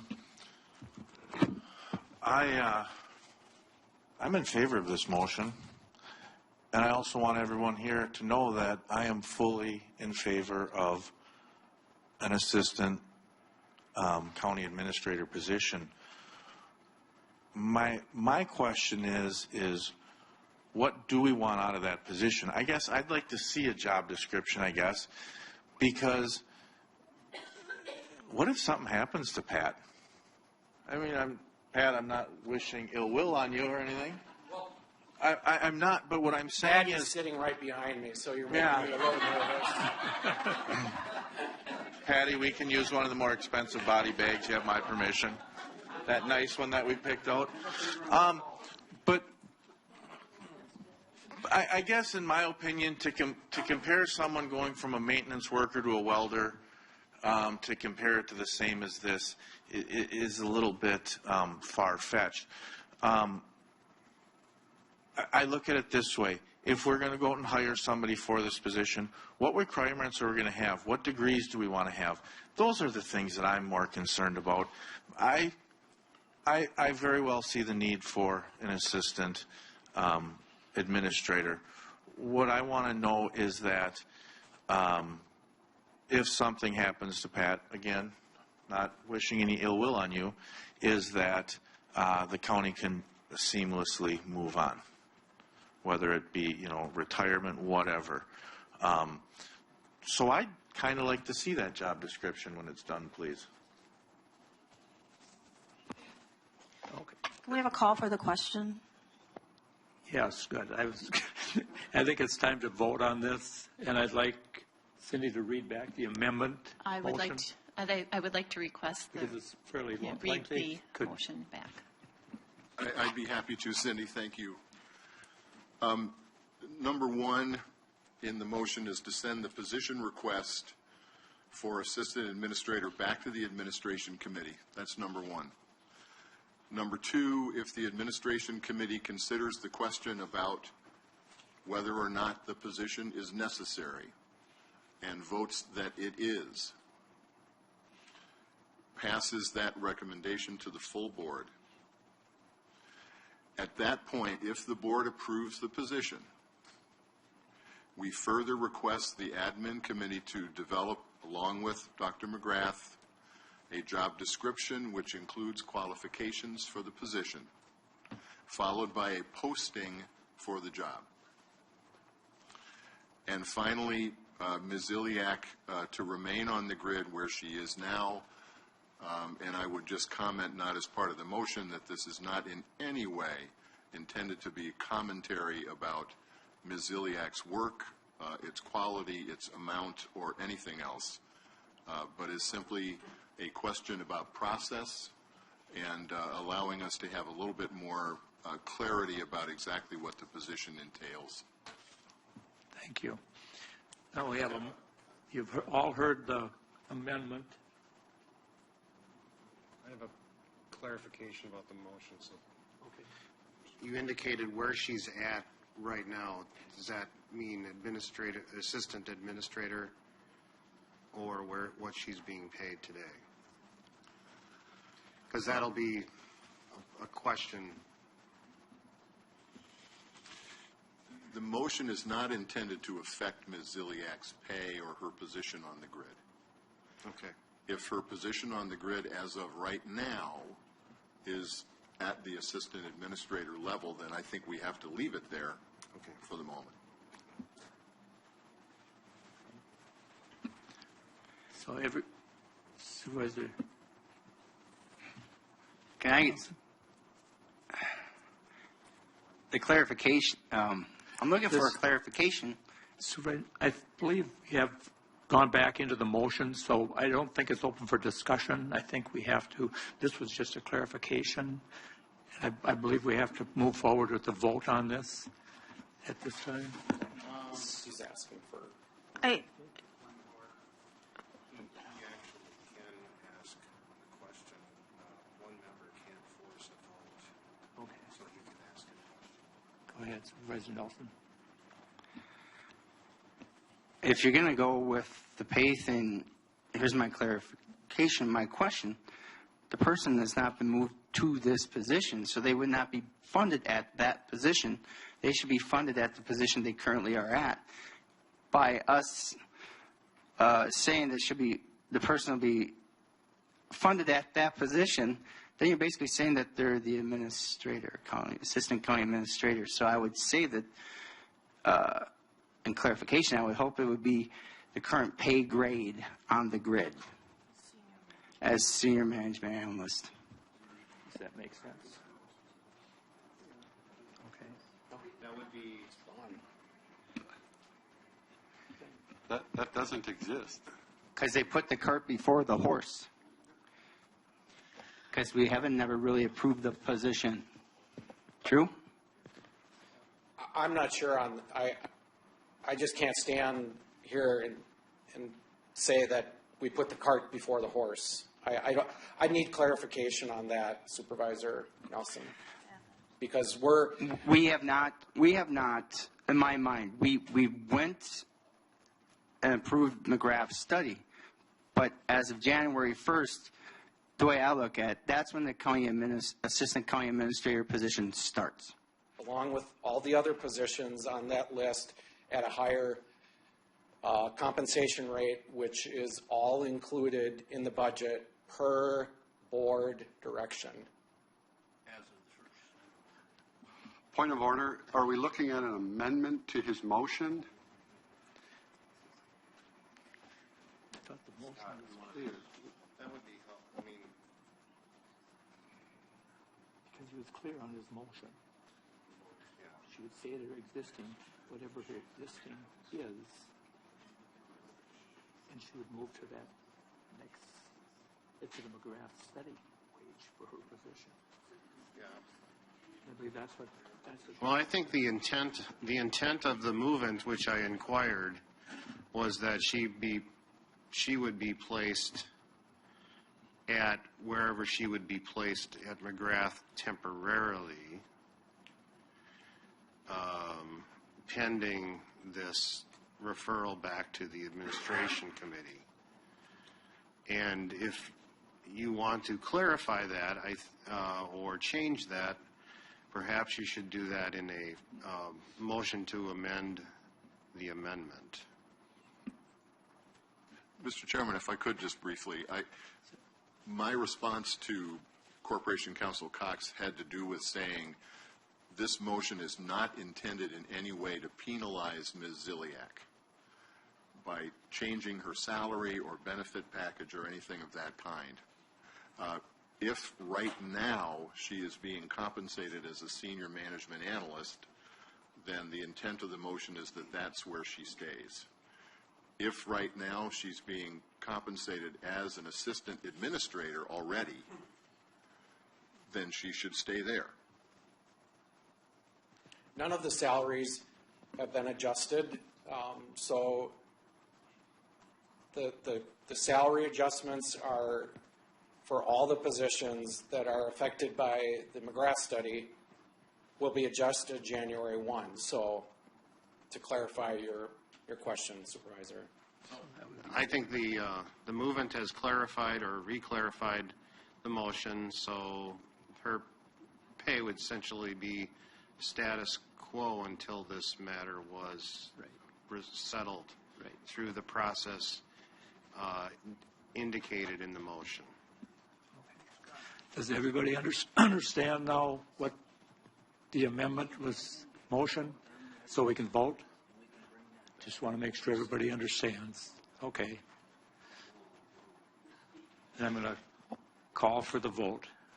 I don't. You asked for. I don't understand where the position is, I thought the position is currently graded in the McGrath study as an assistant administrator, that we don't have a grading in the McGrath study, am I wrong, for a senior policy analyst? No, we that don't. title went away, so there is no grading for that. No. So how do you stay status quo? You Well, the can't. positions are all status quo until January 1st. I get that, but Right. as of January 1st. The senior management analyst position goes away. Right. As of January 1st. That's my understanding. And Per the only the position recommendation that we of the- have is the grading of a assistant county administrator. Correct. So is that where you're saying she would go until further notice? Again, with apologies for how complex this has become, my statement is only that wherever Ms. Ziliak is being compensated right now should not change. The intent of the motion is not to penalize Ms. Ziliak in any way. So I understand that that may end up being more complicated than it sounds, but that's the intent of the motion, is not to penalize Ms. Ziliak while we reconsider the assistant administrator position. Could I make a comment? Because I was trying to get this clarification earlier from Supervisor Babbitt in that it was my understanding, I thought, that the motion was that the position of senior management analyst would be where the current employee would stay, and that there is such a position right now, and that the wage that's assigned to that is in the documentation, but that the administration committee would look at that position being reviewed by McGrath at an appropriate level of compensation. So my understanding was that the motion was looking at the senior management analyst position, which is what we have right now.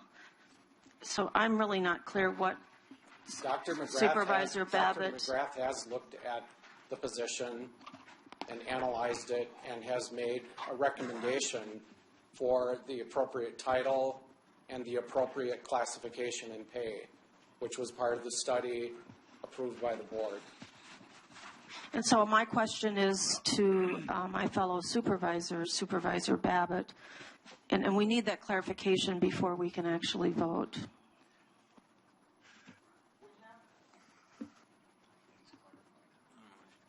So, I think we've discussed this and it's fairly clear on what, to me, what we were going to vote on and then the amendment. So I think at this time, I think what we'll do is we'll vote on the amended motion, and it was to send it back to administration committee, and I believe that they could probably, whichever, if it passes, it goes back to them. If it doesn't, it just moves forward today.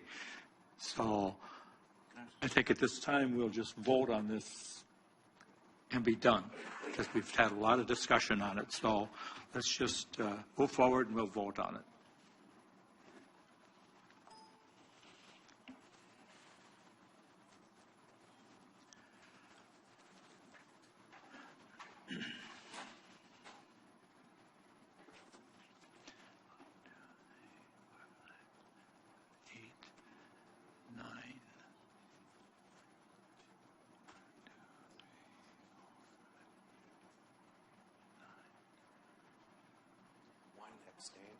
Oh, my. It's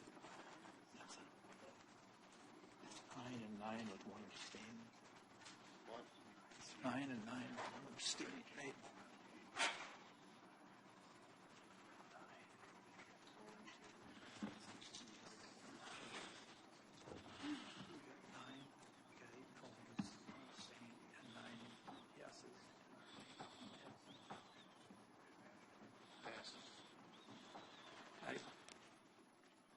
Conferring with Corp Counsel, the motion passes, so it'll go back to the administration committee to review it. Supervisor Keith. Isn't there supposed to be a reason for abstaining?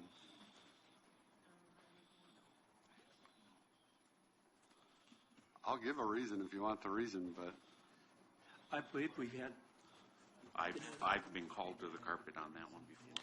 You don't have to give a reason if you don't abstain. have to give a reason if they abstain. That has changed, so. Chris?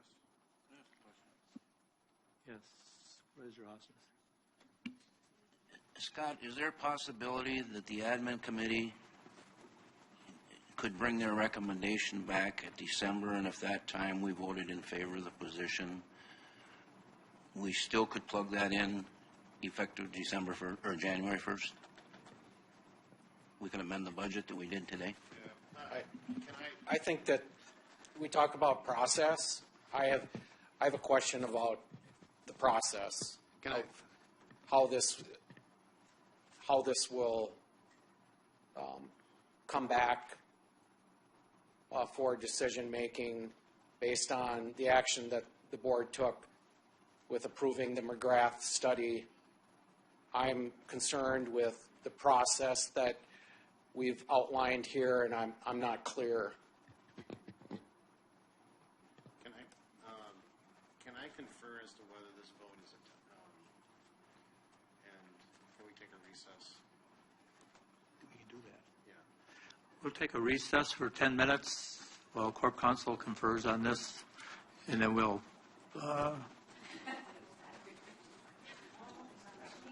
say 10 minutes. Okay, at this time, we're going to reconvene it. Thank you. And we're going to have an explanation by Corp Counsel on this.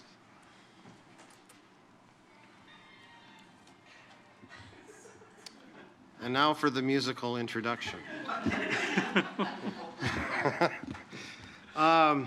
There are actually a few rules in play here. The vote was 9 yes, 8 no, 1 abstention. Robert's rules indicates that when a member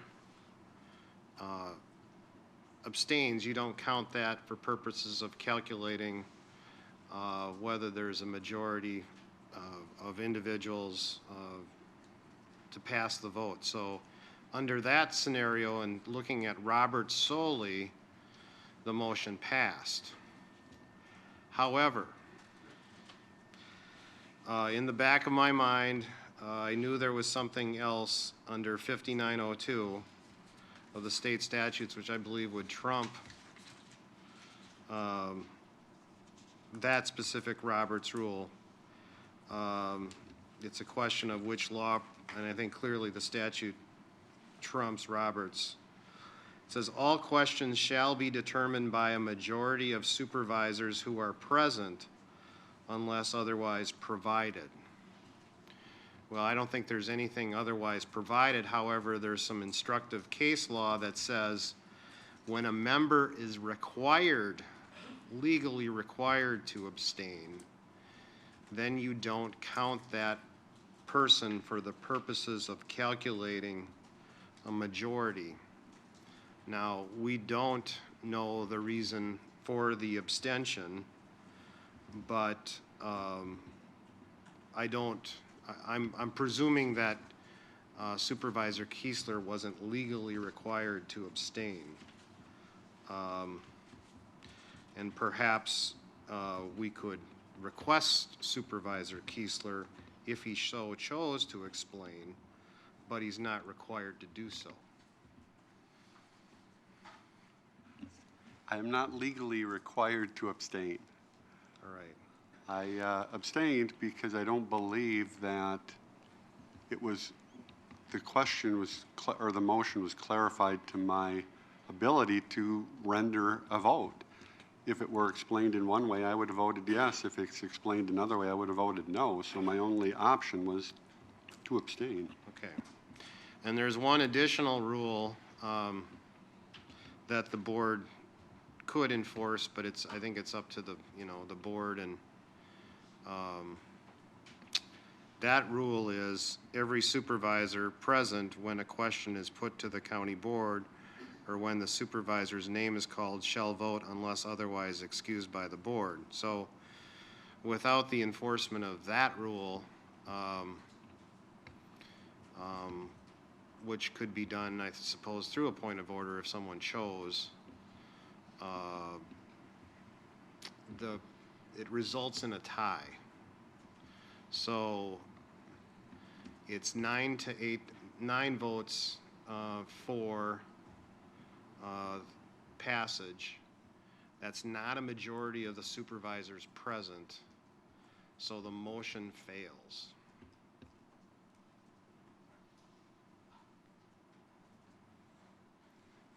So how is it that, just to clarify, how is it that, so the abstain counts as a no? I'm just confused on that point of order. The abstain counts as a person required for the majority vote. So 9 out of 18 votes is not a majority, it's 50%. So in essence, it does serve as a no vote.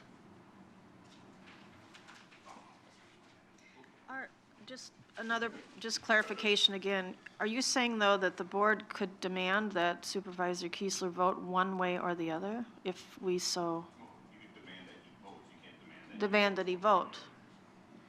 Well, if he votes, he would vote yes or no. Right. So did you say that in the beginning? Yes, I did. The rule is under, it's every supervisor present when a question is put to the county board or when the supervisor's name is called shall vote unless otherwise excused by the board.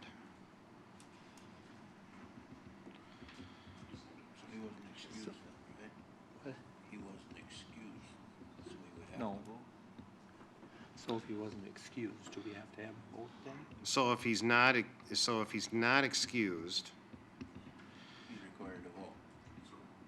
then I believe that the rule requires Supervisor Kiesler to vote. However, the enforcement of that provision would probably be an appeal for a revote. Oh, my. So what would you suggest? Or an appeal to have him vote. So what's the suggestion? Is it appropriate to ask the board member that abstained to consider voting? How would Supervisor Kiesler feel about voting?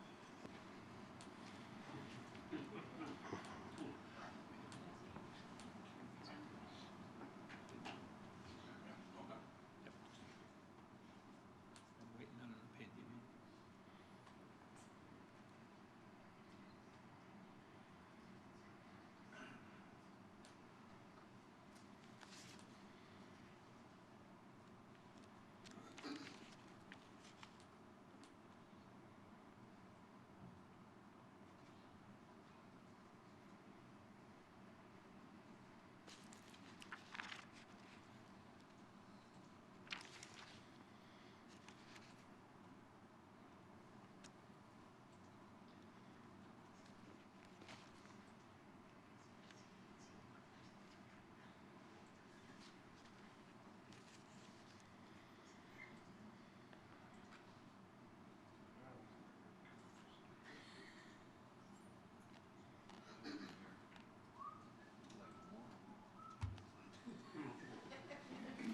Somebody could either, I think, could either raise a point of order,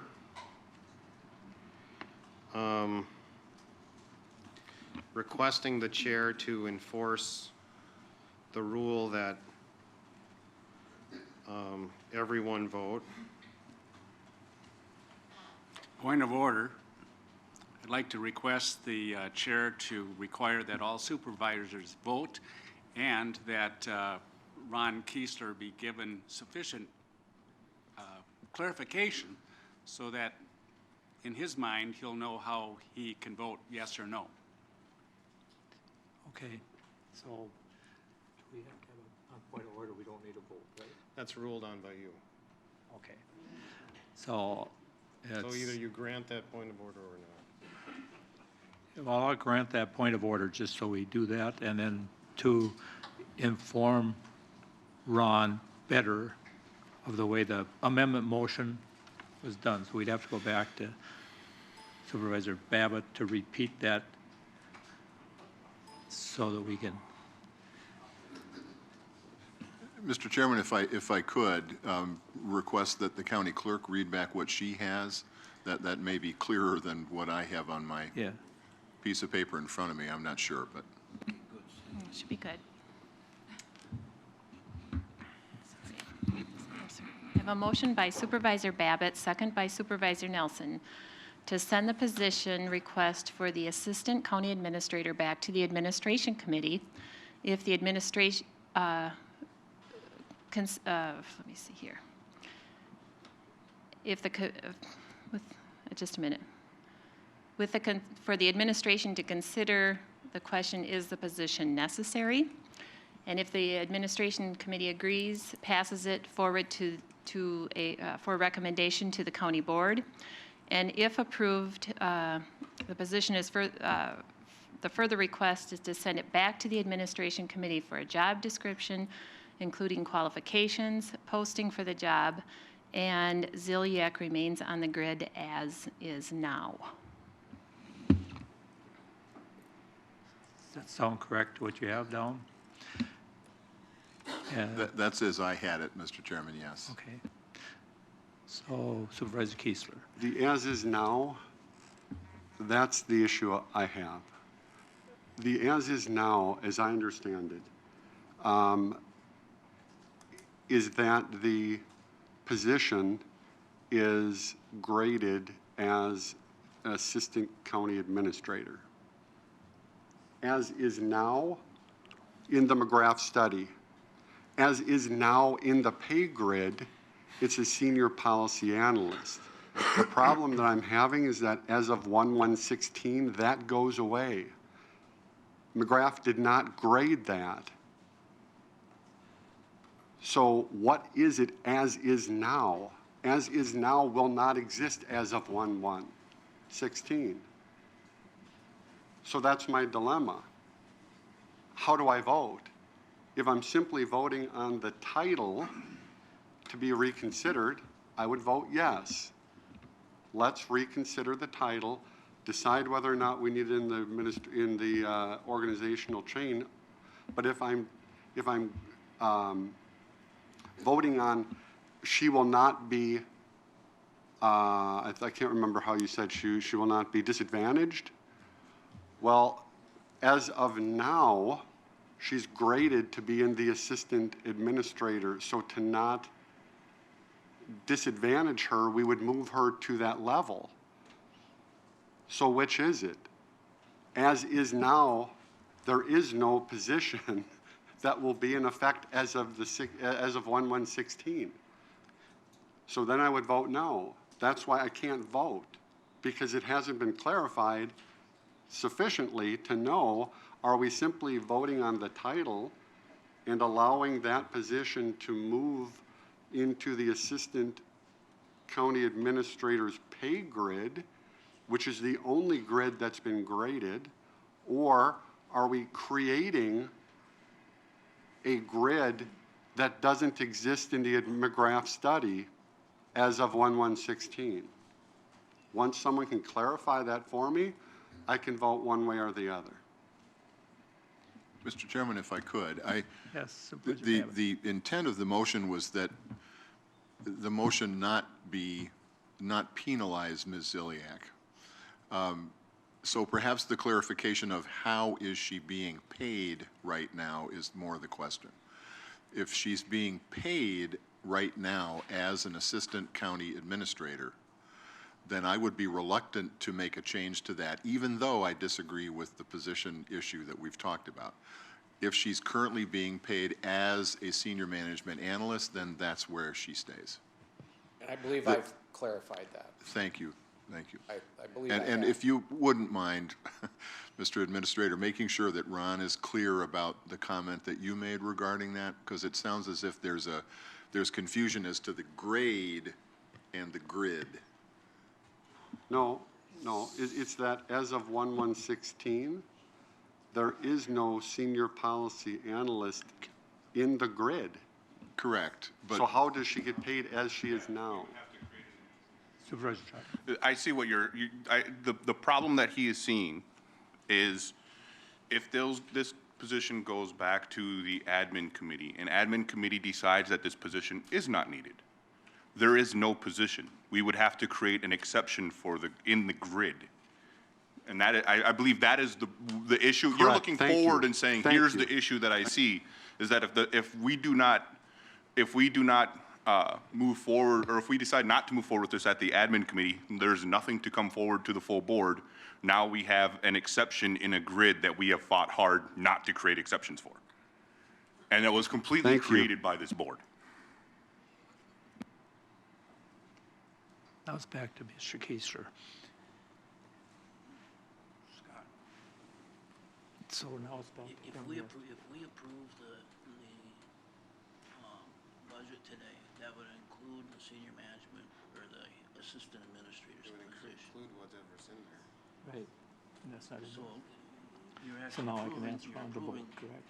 we're approving that salary right now at that level. Admin is just gonna take it back in December and see if we need to move forward. Correct. So in a sense, we're acting on the assumption that she would be paid at the senior, or at the assistant administrator's position.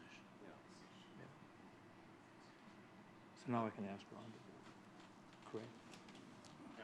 I think it's been clarified that she would be, or the position would be off the grid until, off the new grid, and remain at the pay rate as of November 3 that she's at today until the issue is resolved. That's correct, thank you. But off the grid is not consistent with not disadvantaging her because her current work as assembled by Dr. McGrath suggests that she should be paid at the assistant administrator level. It's cognitive dissonance. That's the problem. Both cannot exist at the same time.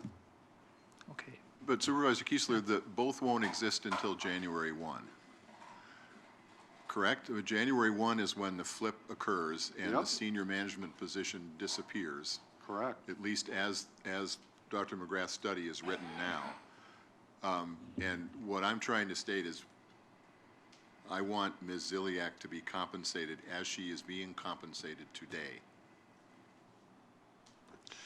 But there is no grid for that as of 1/1/16. No, but there is We're now. voting on the 16 budget. We're not voting on the 15 budget. We're voting on the 16 budget. But the work Correct. that the administration committee would do would review Supervisor Berkey? that. Excuse me. Supervisor Brinkman. I just want to remind the chairman that I am compelled to be upstairs in family court in 7 minutes, so we might have this same vote problem here in 7 minutes. Well, I think all we have to do is have Ron vote, correct? That's what we're trying, yes. Right. So I think at this time, if Ron's clear or not clear, I think I'm going to ask him to vote at this time. It doesn't make any difference because we've hashed this out long enough. At this point, if I'm forced to vote, I would have to vote no because I don't believe that the motion has been clarified to my satisfaction as to what's going to happen less than 2 months from now. So my vote would be no. That's fine. So it failed. What? That failed then, correct? What? You don't have to do a No. Yeah, More it failed, questions? so we're going to move Questions on. the budget? Now it's open, the amendment failed, so now we're open for discussion on the budget. Supervisor Schoberg. This is going to be a real clear motion, very easy to follow. If you look at the county library appropriation, the county library appropriation for next year. Can we have a page number? Yes. Oh, thank you. So if you look at page, it's in your packet 11.2G or also packet page 66.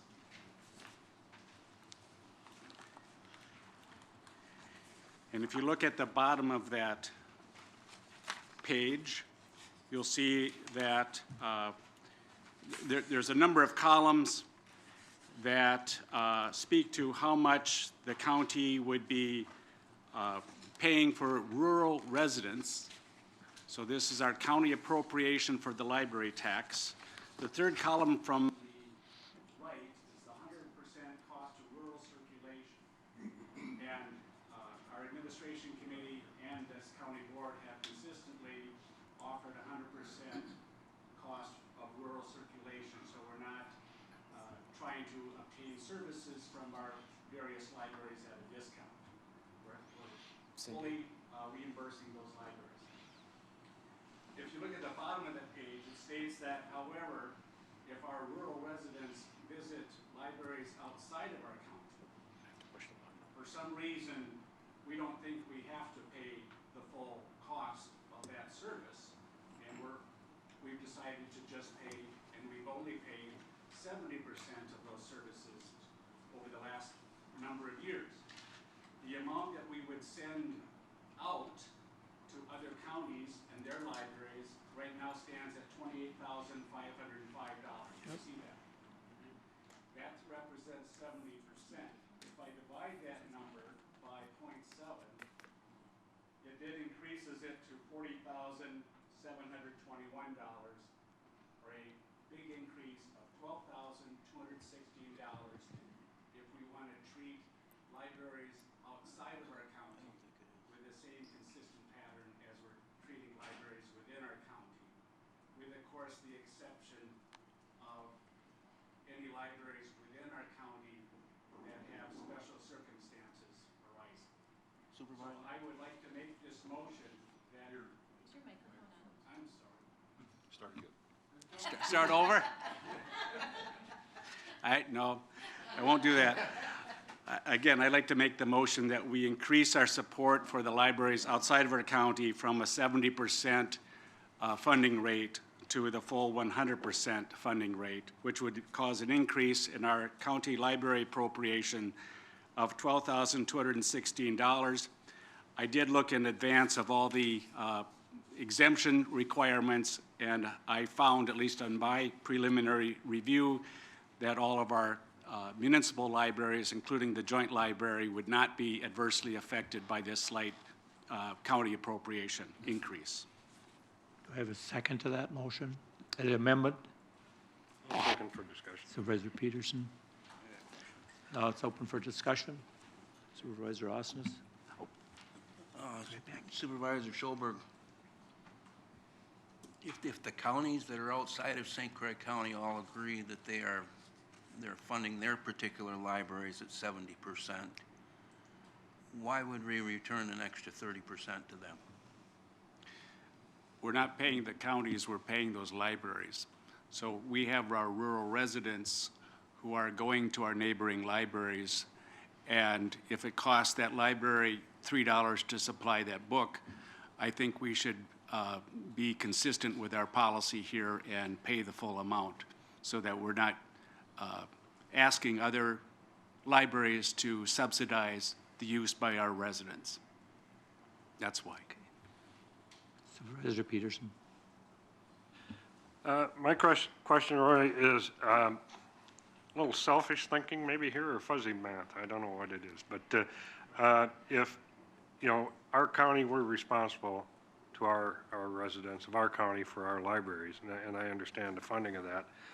I guess I can understand the rationale of a 70% reimbursement to out of county, but I'm thinking in the back of my mind, if somebody chooses to go to a library in another county, could not that library just have some kind of a charge on that person rather than us kind of, in my mind, picking up the tab on that? That's actually not allowed under state statute. It's supposed to be free access to the libraries, and it's up to the governmental units to supply the support. Yeah, otherwise, if we charged everybody a quarter for every library book they checked out, everybody would balance things out. But that's not the way things are done. It's free access. Any other questions on this? I just wanted Supervisor to, it's a Berkey? good question that you bring up. I think, for instance, if I use the River Falls Library predominantly, and there's a process, if there's a book that I'm very interested in and it's not available, even in St. Croix County, the book comes from another part of the state. And I'm very happy that we have that policy and that we're able to get an individual book or a tape or what have you. And it's been around for a long time. I understand the question. I think it's a good question. But I think it also would be really complicated to have an extra sort of charging mechanism to even do that. But it is something that's used a lot by a lot of residents, probably most of us in this room. Supervisor Nelson. So, Roy, are we still having the infighting with Hudson as far as 70% or whatever? Or are we going to kind of figure this one out so everybody can kind of be back together about it? Because I think it's like our last debate, it gets kind of long. But this one is more about working in partnership. And I think it would be very important that we get this kind of a resolution to this soon. Yes, there is a matter still in controversy. I've asked Corporation Counsel to advise whether or not this has to be, dealing with the Hudson Area Library has to be part of this year's budget if it's going to have an effect for next year. I'm not recommending that our appropriation of the county library tax be any less. So the money will still be collected as if we were to reimburse Hudson Library at 100%. And the resolution that came up by the administration committee was, as long as the Hudson Area Joint Library pays its neighbors the sum $50,000 that it owes to them by March 1st, that we would in fact pay Hudson Area Joint Library its full 100% reimbursement. But I don't know if we have to act on that now, or if we can just see what the Hudson Area Joint Library does between now and March 1st. So I don't know if Corporation Counsel can decide that, but that's really not part of this amendment that I'm talking about right now, because the amendment I'm talking about right now just deals with out-of-county libraries and to give them their full reimbursement. So I don't know if you want to talk about this or just let the amendment go through first. I think we'll just go through the amendment motion that's on the floor. Okay. Supervisor Hoskins. And Bob's here. Is this part of our levy, Bob, that we're going to go up that additional amount? And if it's not, do we have to find the additional funding for that extra 30%? I think it's outside of the levy limit, correct? So, no, it wouldn't have any impact, correct? So where do we come up with that extra money then to pay the libraries? I can answer that. I can answer that. Or Scott. Well, I think the county has the choice of either putting it on its library tax or paying it through some other source like from the general fund.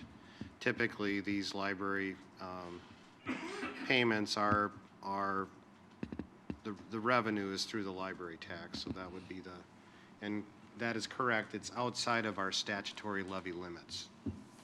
Okay. Supervisor Hanson. This is, I think, for you, Roy.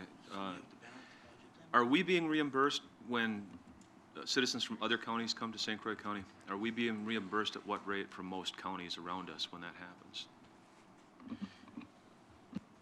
Other counties, rural residents of other counties, when they come to visit our libraries, are presently paying at 70%, just like we used to pay our own libraries at 70%.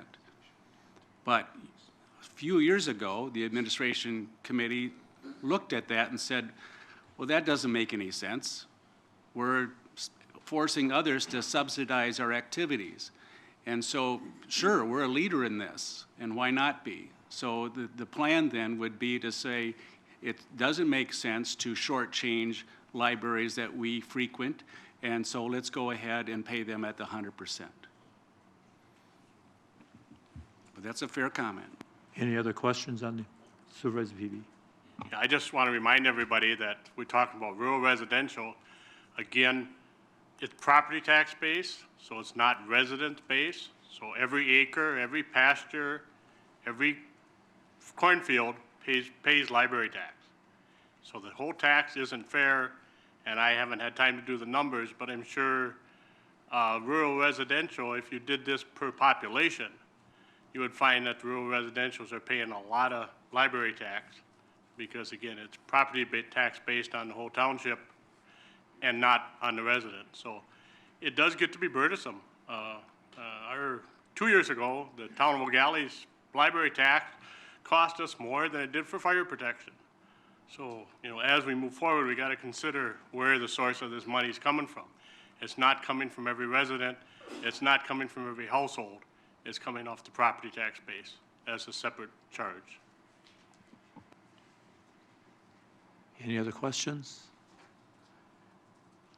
Does everybody understand? Supervisor Ring. So of our neighboring counties, do we know which ones reimburse at 70%? Because do you know? I think Bob had those statistics. I don't have them in front of me. But your question is actually twofold. Do those other counties reimburse their own libraries at 70 or 100%, or do those other counties reimburse our libraries at 70%?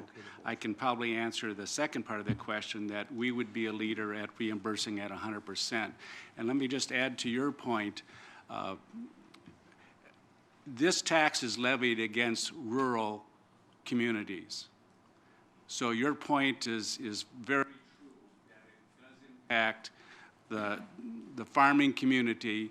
This tax would not affect the city of Hudson or any city that has its own library, because the county library tax is only taxed against the rural communities, those communities that don't have their own library, unless the community failed to meet its exemption requirement, which is at the same level, if you will, based upon property tax values as is being imposed upon the rural residents.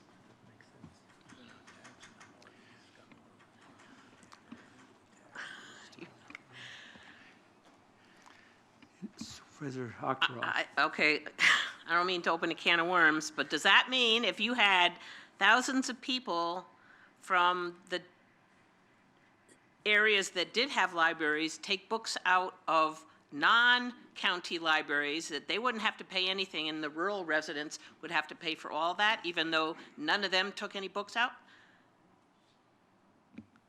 Welcome to Wisconsin library finance law. Oh.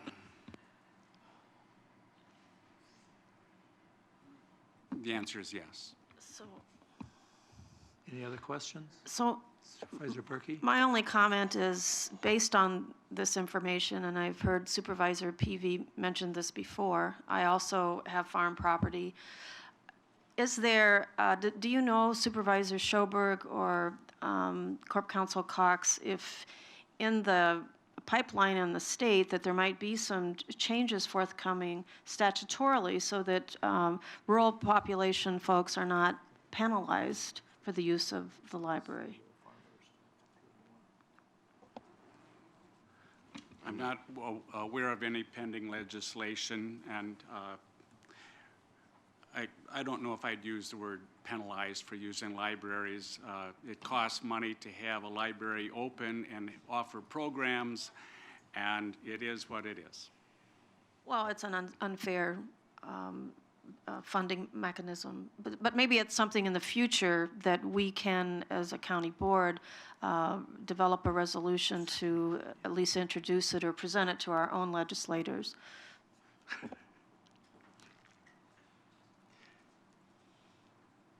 Any other questions? If there are no other questions, does everybody understand the amendment to go from Could she read the amendment 70% again, to please? 100% for Chair. Supervisor Nelson? The clerk, could you read the amendment, please? I have a motion by Supervisor Schoberg, second by Supervisor Peterson to amend the budget to increase the support for libraries outside of the county from 70% to 100%, which is an increase of $12,216.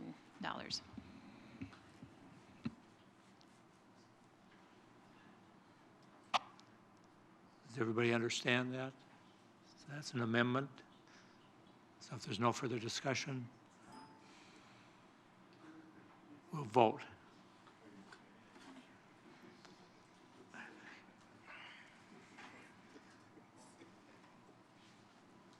I can't see. I don't know.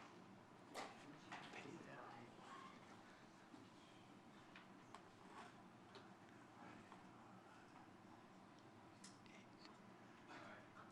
that. And the motion passed.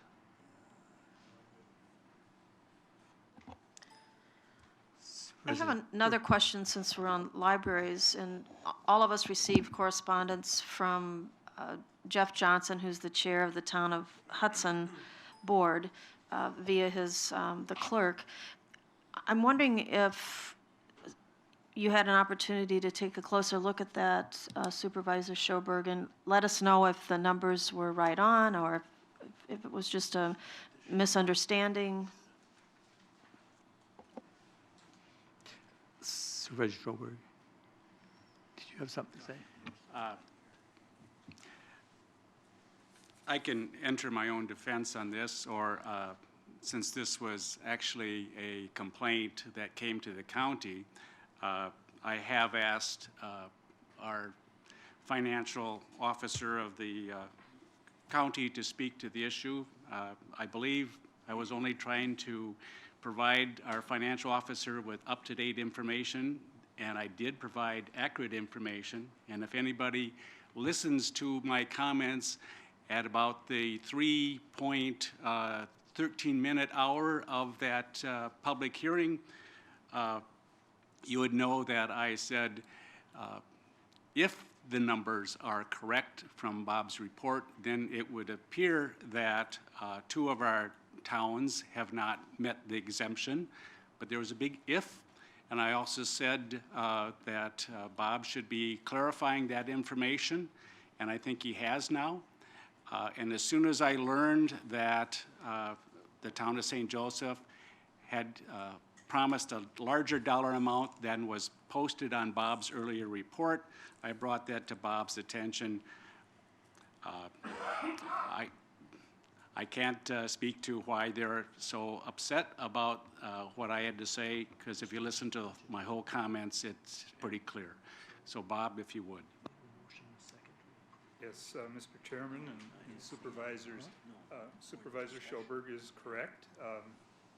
He's been helping me work through this, and I've got to confess, I came into this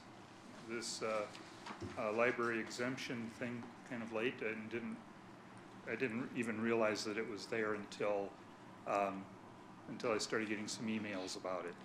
So I have been behind on it all along. We do finally now have all of the exemptions in from the various municipalities. And yes, some of the numbers did change, and so but I believe they're all correct at this point. So I'll take the blame for all of that.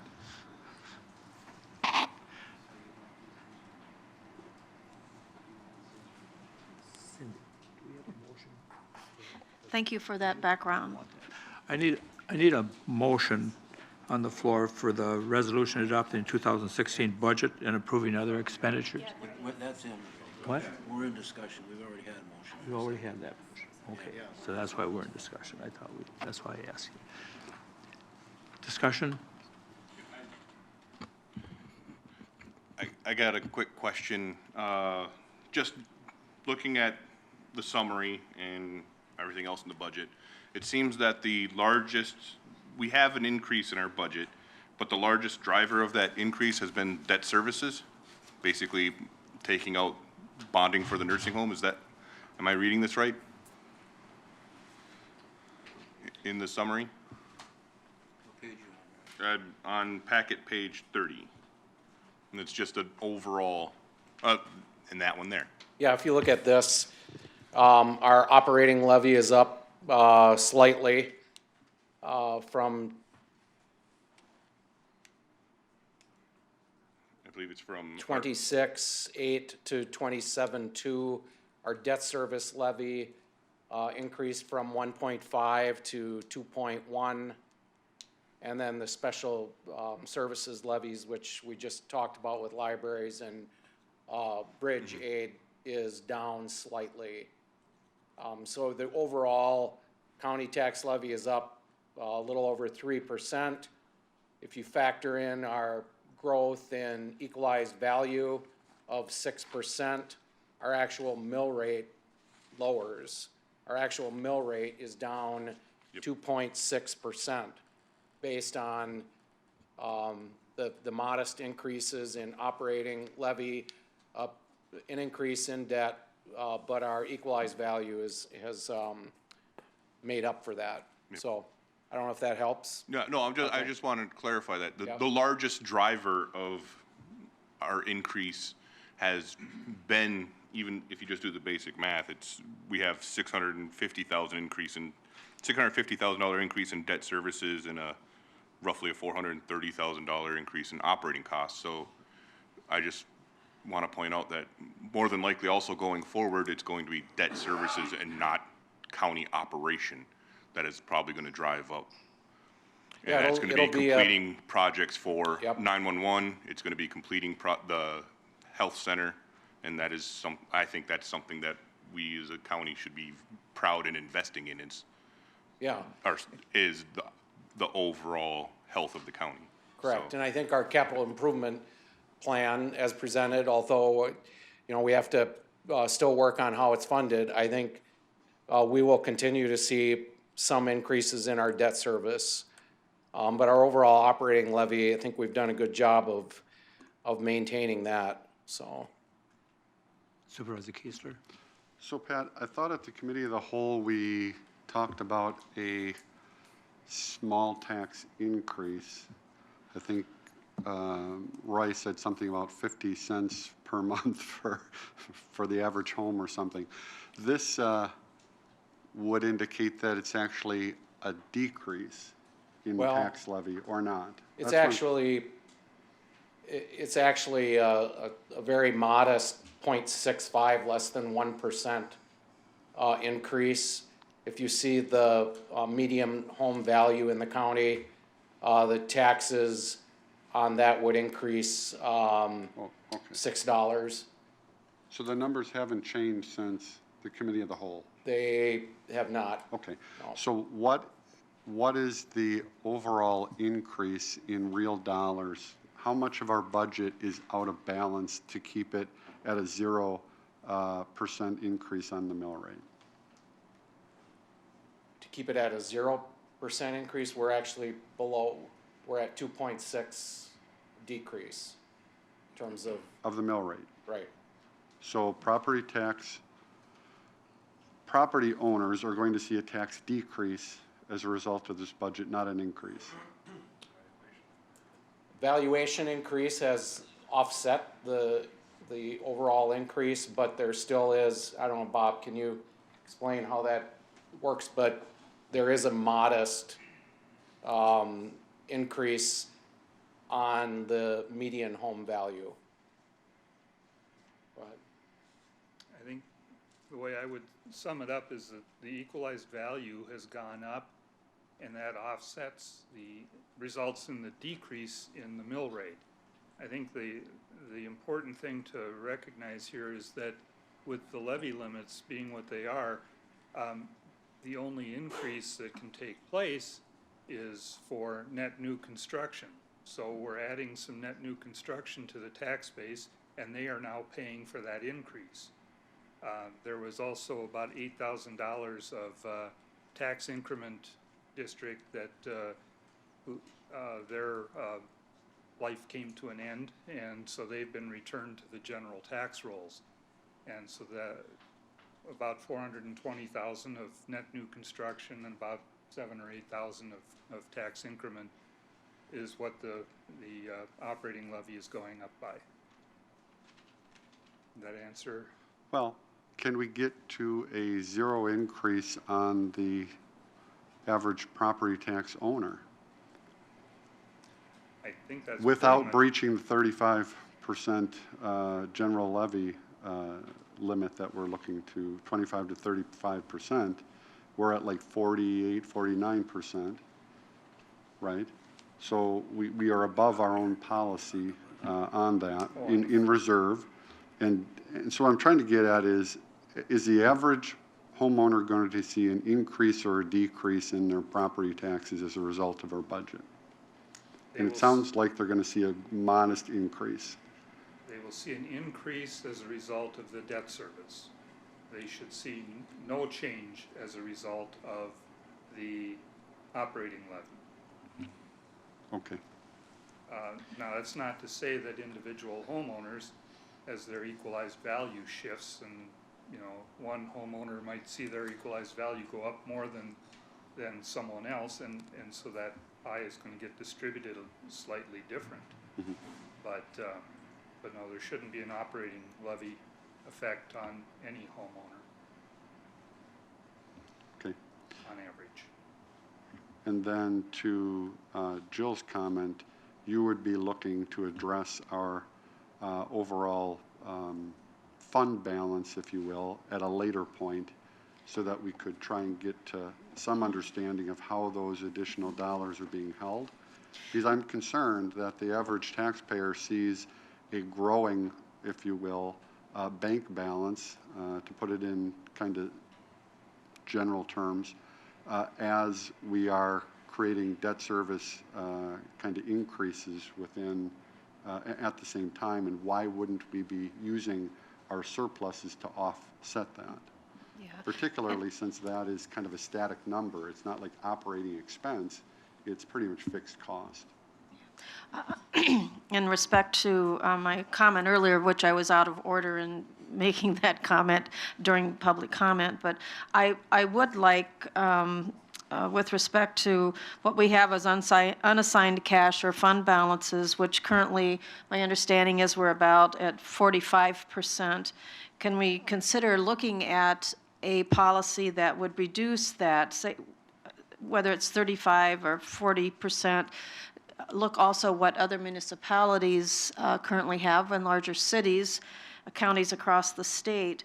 So my question is if, and I guess I'll direct this to Chairman Larson, is that if this could be referred to the administration committee, or perhaps the administration would look at even having a broader representation, more of an ad hoc versus just the administration committee, but to review our policy at this time for a fund balance and look at that proactively as soon as possible. Okay. I have that down for our next admin meeting for how we can decide to move forward on that. So whether it's through ad hoc or whatever, the process should start at the admin committee itself first. Okay, so I appreciate that, and I'll look forward to discussing it in the administration committee. Thank you. Any other questions? Supervisor Peavy. You know, I guess I have. There it goes. This is for Bob before he walks away. Just for next year's budget, where you have the 200 and whatever median family home, I would like to add another line, like the taxes on $100,000 equalized, because I think it's lots easier, especially for the rural residences, just to look at they can look at their tax statement from last year, see they're equalized, and know it's, $6.95 per 100,000 or whatever. It'd be $69, but so add that line instead of the median home value, because I have no idea what that means. I have no idea what a median home looks like, but I do know what $100,000 of equalized value is. So if we could just, in next year's budget, just add that line, it's an easy calculation, and I'd appreciate that. Thank you. Supervisor Schoberg. if Corporation Counsel is now prepared, if you could respond to my inquiry whether action has to be taken as part of the budget to respond to the prior actions taken by the Hudson Area Joint Library, which had a complete stoppage of reimbursements that it had promised to this library. That complete stoppage happened in 2014, continued in 2015. Last year, it cost our neighboring, the libraries within our county over $50,000. We're trying to find a solution to that. Everybody knows this matter is still in controversy. The administration committee had suggested that we give Hudson Area Joint Library up until March 1st to reconsider its position, and if it starts to make its payments to its neighbors as promised, then we would reimburse them at 100%. My question is, do we have to take action now under the budget, or is that something that can be dealt with later on as part of just how we allocate the appropriations of the county library tax? I'd like to offer that I received an opinion from the head of the Department of Public Instruction saying that it is up to the county to decide how to distribute the funds once collected. But I just don't know the timing.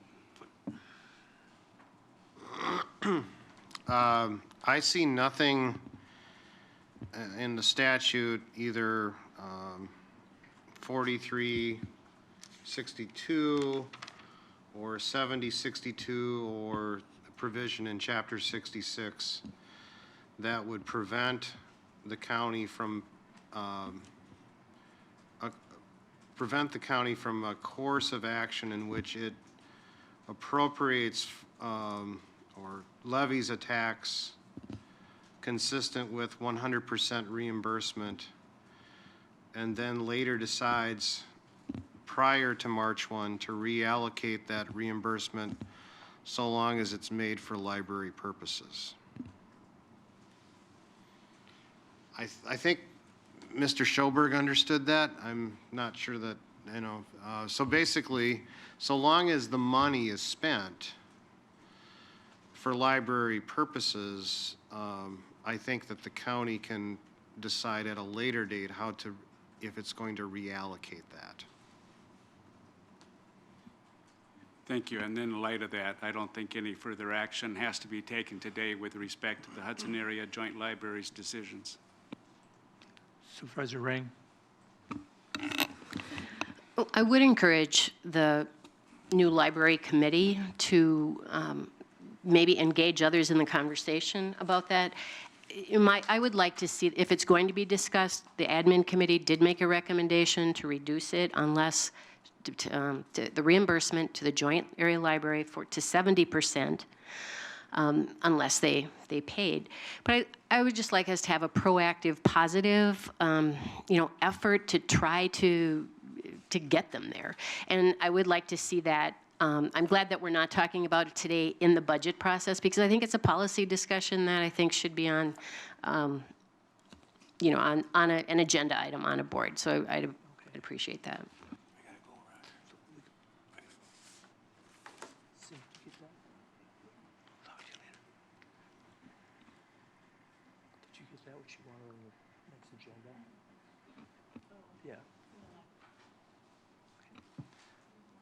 Any other discussion on the agenda, or on a budget, I should say? Yeah, I just have two. One is a quick one under, it's on page, page 53. It's a positions not recommended, judicial, it says the Drug Court Program Support Associate 50%. I can totally understand possibly why it's not recommended, but one of the questions I asked at the last meeting was for HHS, and they have a couple months wait for drug and alcohol treatment, if I remember right and correctly, which could lead to more problems which would require judicial help. And I'm assuming that if this does happen, that position would be taken care of, because I know we've added positions during the year if we find that we need to, and is that? The position that you're referring to was an increase in a part-time position to a full-time Right. position. And it's not recommended in the budget. So it's on the list of positions that were not recommended, you're correct. I'm not sure it has any bearing on the wait list, that was discussed with, HHS Director Johnson. It was my, thinking that because of the fact that we have a new drug court coordinator recently appointed into that position, to give her more than a few months under her belt, give her a year until she has a full assessment of what's the level of work in the office, and the position may very well be needed, but I think it was my thinking we need to give the new drug court coordinator a bit more time to really make a full assessment of what her staffing needs might be. So that's the reason, that was the only reason why I suggested we not fund it for 2016, but revisit this again, probably in our 2017 budget. Okay, yep, makes sense. And then my only one, and it's not specifically about the budget. I'm looking at the 5-year capital improvement plan, and this is the second year we've had this. And all I know is that there's a lot of red in this new 5-year, and red means new.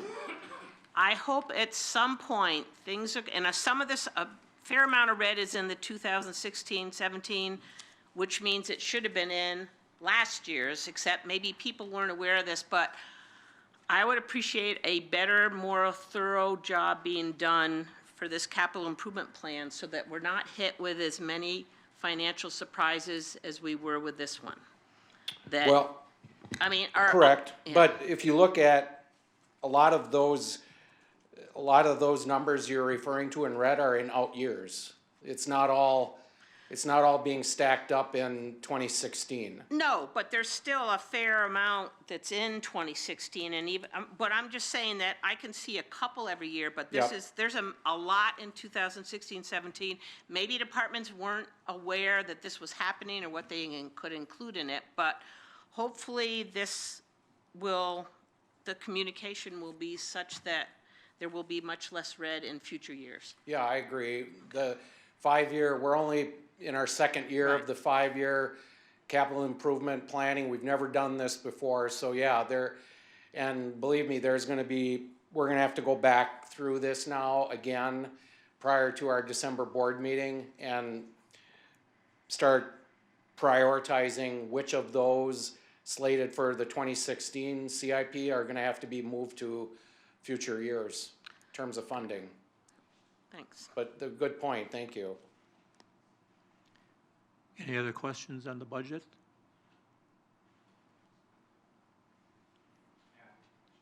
No. Supervisor Nelson. I'm on page 64 of 754. Can you explain the general fund loan? That's 1.1 million. Are you putting that back into that part of the capital improvement? Is that coming out of the general fund for 2016 for projects? It's being earmarked for the geothermal funding for the health center project and the therapy pool and the adult daycare for the health center, correct, Bob? Okay. The reason to me is, like, when I first saw it, I didn't really know, but I think it does well, and good transparency, that if someone's reading this, that we should actually annotate what that money is for. So if there's questions arising, then we will know what it's for. Is that shown anywhere else in the budget in terms of detail, Bob? It's probably page 600. I didn't get there. No, I'm not, you got me on that. I know what it's for, but you're right, it needs to be clear to others looking at it. So I don't know if we have it detailed anywhere else in the CIP. It is in the CIP. There's a page for each project, and there's one for the health center, and put that. And so if you look right here, this general fund loan, were probably, probably could be more clear in specifically identifying those to the therapy pool and the geothermal. Oh, I'm sorry. There we go. I'm sorry. So there's that general fund loan. That was proposed based on Horty Elving's assessment that there was a sufficient payback on those activities, that they would generate revenue specific to that project, or in the case of the geothermal, cost savings. And so this was done as a way of, rather than just funding it from the general fund, that we would structure it more as a loan, with the idea that the general fund would get paid back from those revenue or expense savings.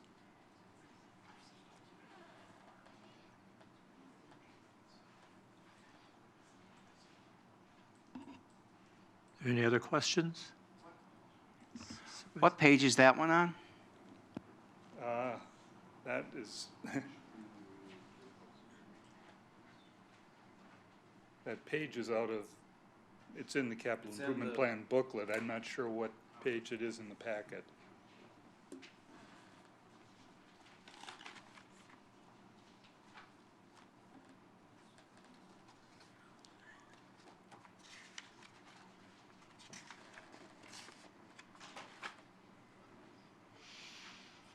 It's the second page of worksheet info that's in this booklet. There aren't any numbers, but it's, when you get to the worksheets, yeah, it's like the, I take it back. You're looking at page 567 in the, Oh, okay, you got it. in the budget. Good job. So I was close. You were close.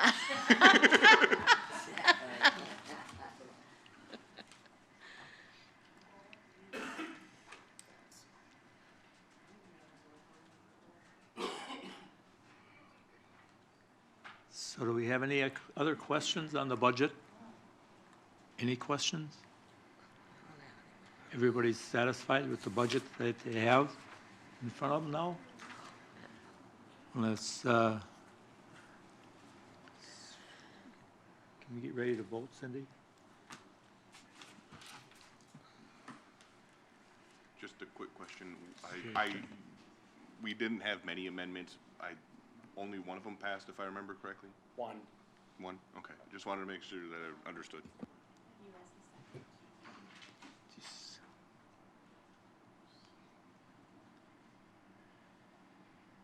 I have a question perhaps for Mr. Middet. Does the levy, library tax levy, have to be changed on the resolution?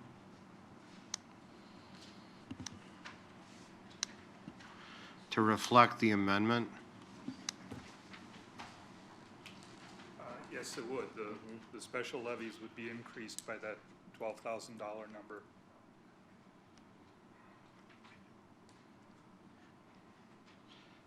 So you should, I don't think you need to do another amendment, but the resolution should reflect exactly, the library tax should reflect that added amount. correct. Yes. All right, thank you.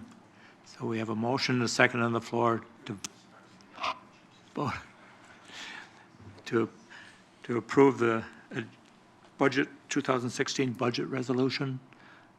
So if there's no further questions, let's, what? Budget as amended. Right, as amended. Everybody ready to vote?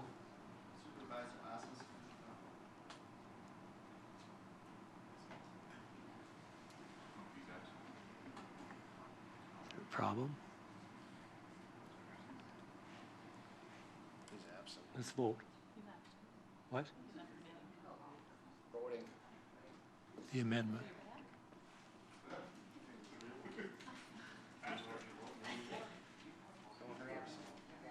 We voted.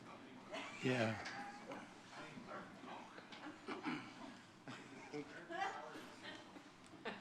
Everybody done? Okay, we'll vote. What do you vote? if you'd stay, you'd know. The budget as amended. Don't ask, just please, no. See ya.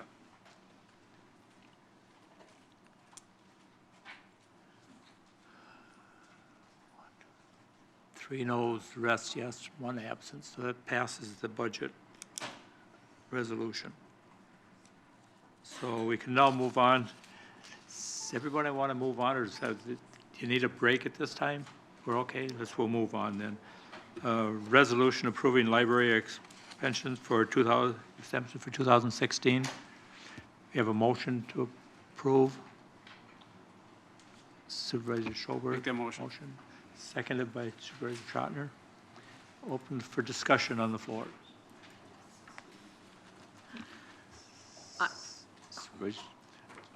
If I could, I think everybody has the sheet. It's page 608 in your hymnos.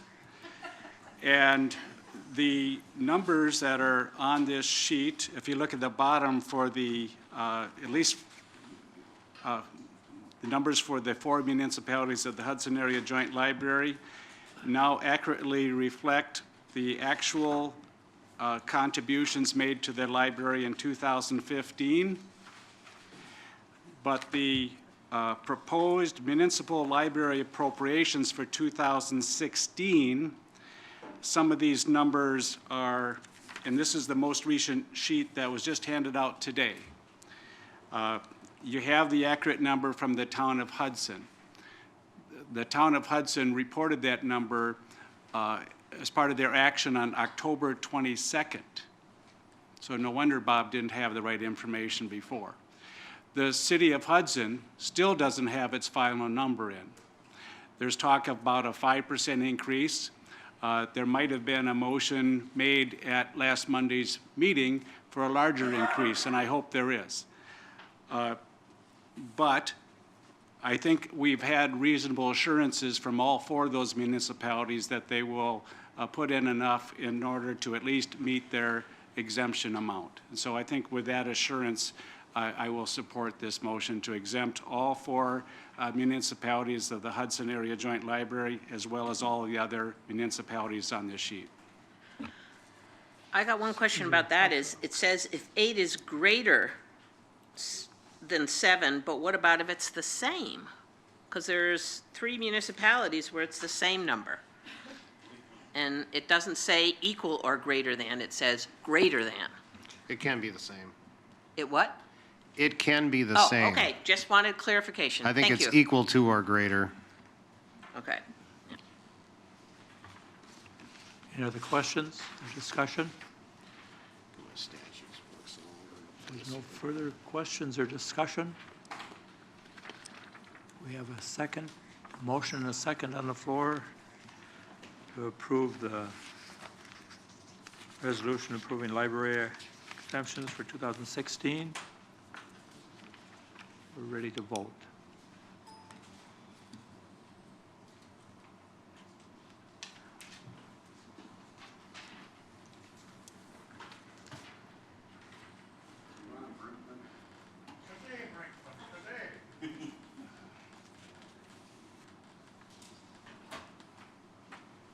That was all yeses. Thank you. Our number 4 on the here is a resolution to charge back municipalities due to legal real estate taxes. Illegal? I move to approve. Motion by Supervisor Berkey, second by Supervisor Trotner. Floor is open for discussion. I would ask that we get a little bit more explanation into this. Explanation. I forget who brought this forward to us. This was brought forward by the clerk and corporation counsel. Actually, the treasurer. Treasurer. And corporation. This is a routine, kind of a routine thing that counties do when there are double assessments, and treasurer can probably give greater detail. When there are double assessments or a parcel doesn't exist or that type of thing, there are minor errors in the assessment, and this is a process where the county essentially writes off the tax and charges back to the municipalities the tax. Yes, that's exactly right. So basically, these taxes were later found to have been incorrectly assessed. So this is a routine process to sort of clean up the tax roll or a balance on the tax roll. So for example, the town of Silen, those parcels were actually to be exempt, and they're now in the Fish and Wildlife ownership, and again, they should have been exempt. So basically, it's just a parcel tax roll cleanup, and this allows us to charge back those amounts to the respective municipality. So it's just put right back on the tax roll, the next year's tax roll. Are there any questions regarding? Any questions?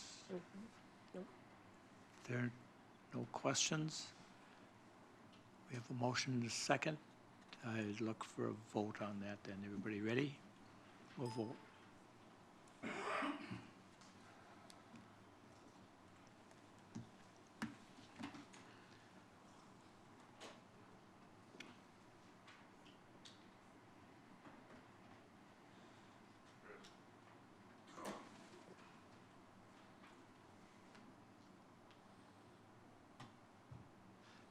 That was all yeses. Supervisors present. Thank you. We'll move down to resolution adopting the county's plan of library service. I have a motion. Supervisor Schoberg. I guess that's me. Sure. You all listened to the public I get a hearing second? when. Supervisor I'm Schoberg. sorry. Thank you.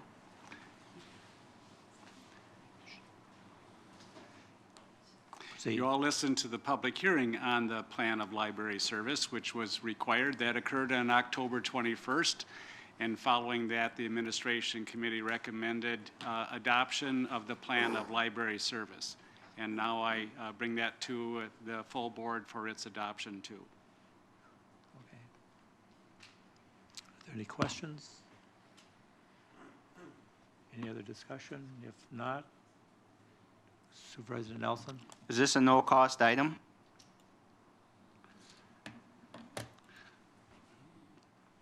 I get mileage if I'm on the board.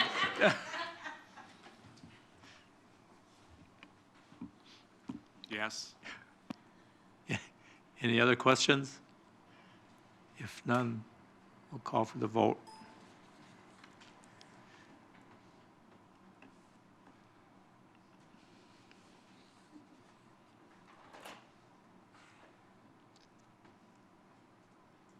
One abstained, the rest yeses, so thank you.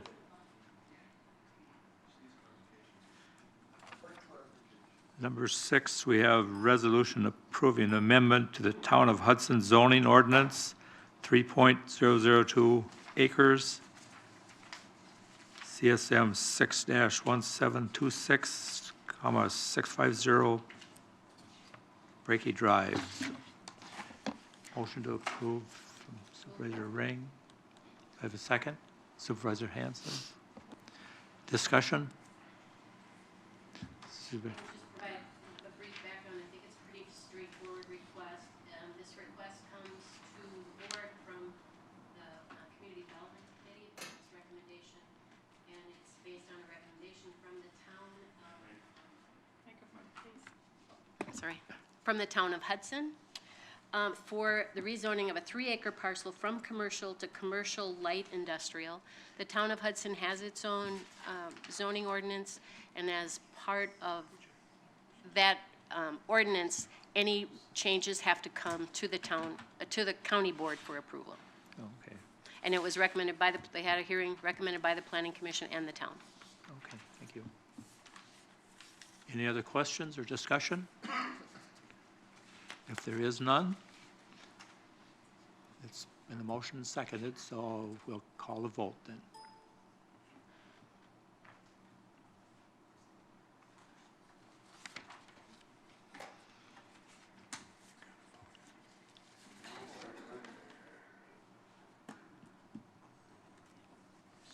And there's all yeses on that one. Thank you.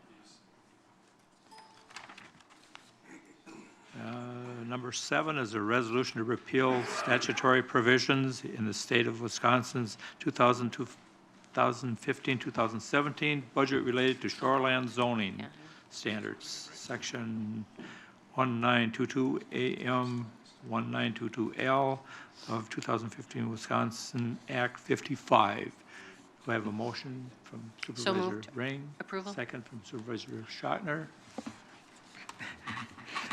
And discussion, Supervisor Ring. Just a little background on this. I've got 3 points I'd like to make. The first one is, so what this is a resolution to appeal the statutory provisions in the Wisconsin budget relating to the shoreland ordinance. The state spent years and had many subject matter experts involved in the process of coming up with the NR 115 of the Wisconsin Administrative Code related to shoreland ordinances. That happened, that update was conducted, I think, in 2010. And after that, our county board adopted in April of 2014, after extensive public involvement, we updated our shoreland ordinance to go along with that. So what this is there is a move afoot by some legislators to repeal this because there is a belief that shoreland ordinances isn't about one size fits all. And I think the point that our committee talked about, and maybe others will address this, is that if there are changes, the way to make those changes is for the legislative body to discuss any changes and provisions of the statutes through the normal legislative process to allow for open public discussions and input. So if people want to change it, what we're saying is don't do it as a line item in the budget. Just let's follow this process. So we want to repeat, this is recommending a repeal of that legislation. And again, if there's changes, what it's outlining is do it in a way that engages the public process. I think it also states that the Wisconsin Counties Association, the Wisconsin County Code of Administrators, the Wisconsin County Land and Water Association, and many other associations share this position. So that's all I'd like to say, Mr. Chair. Discussion? Questions? Supervisor Babbitt? Just very briefly, I'm the county representative on the Bass Lake Rehabilitation District, and we had a discussion about this issue a little bit ago, and I think it's safe to say that they would be in support of the resolution as well. Thank you. Any other discussion? Any questions? No further discussion or questions? We have a motion and a second on the floor. We'll vote on this resolution.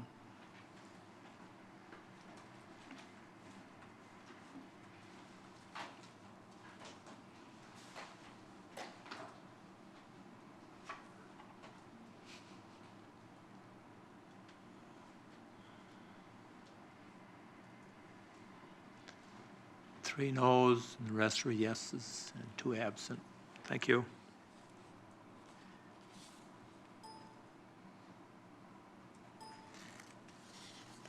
Number 8 on the agenda is the resolution to purchase real property along 153rd Avenue in the town of Somerset for County Park and approve budget amendment for the purchase.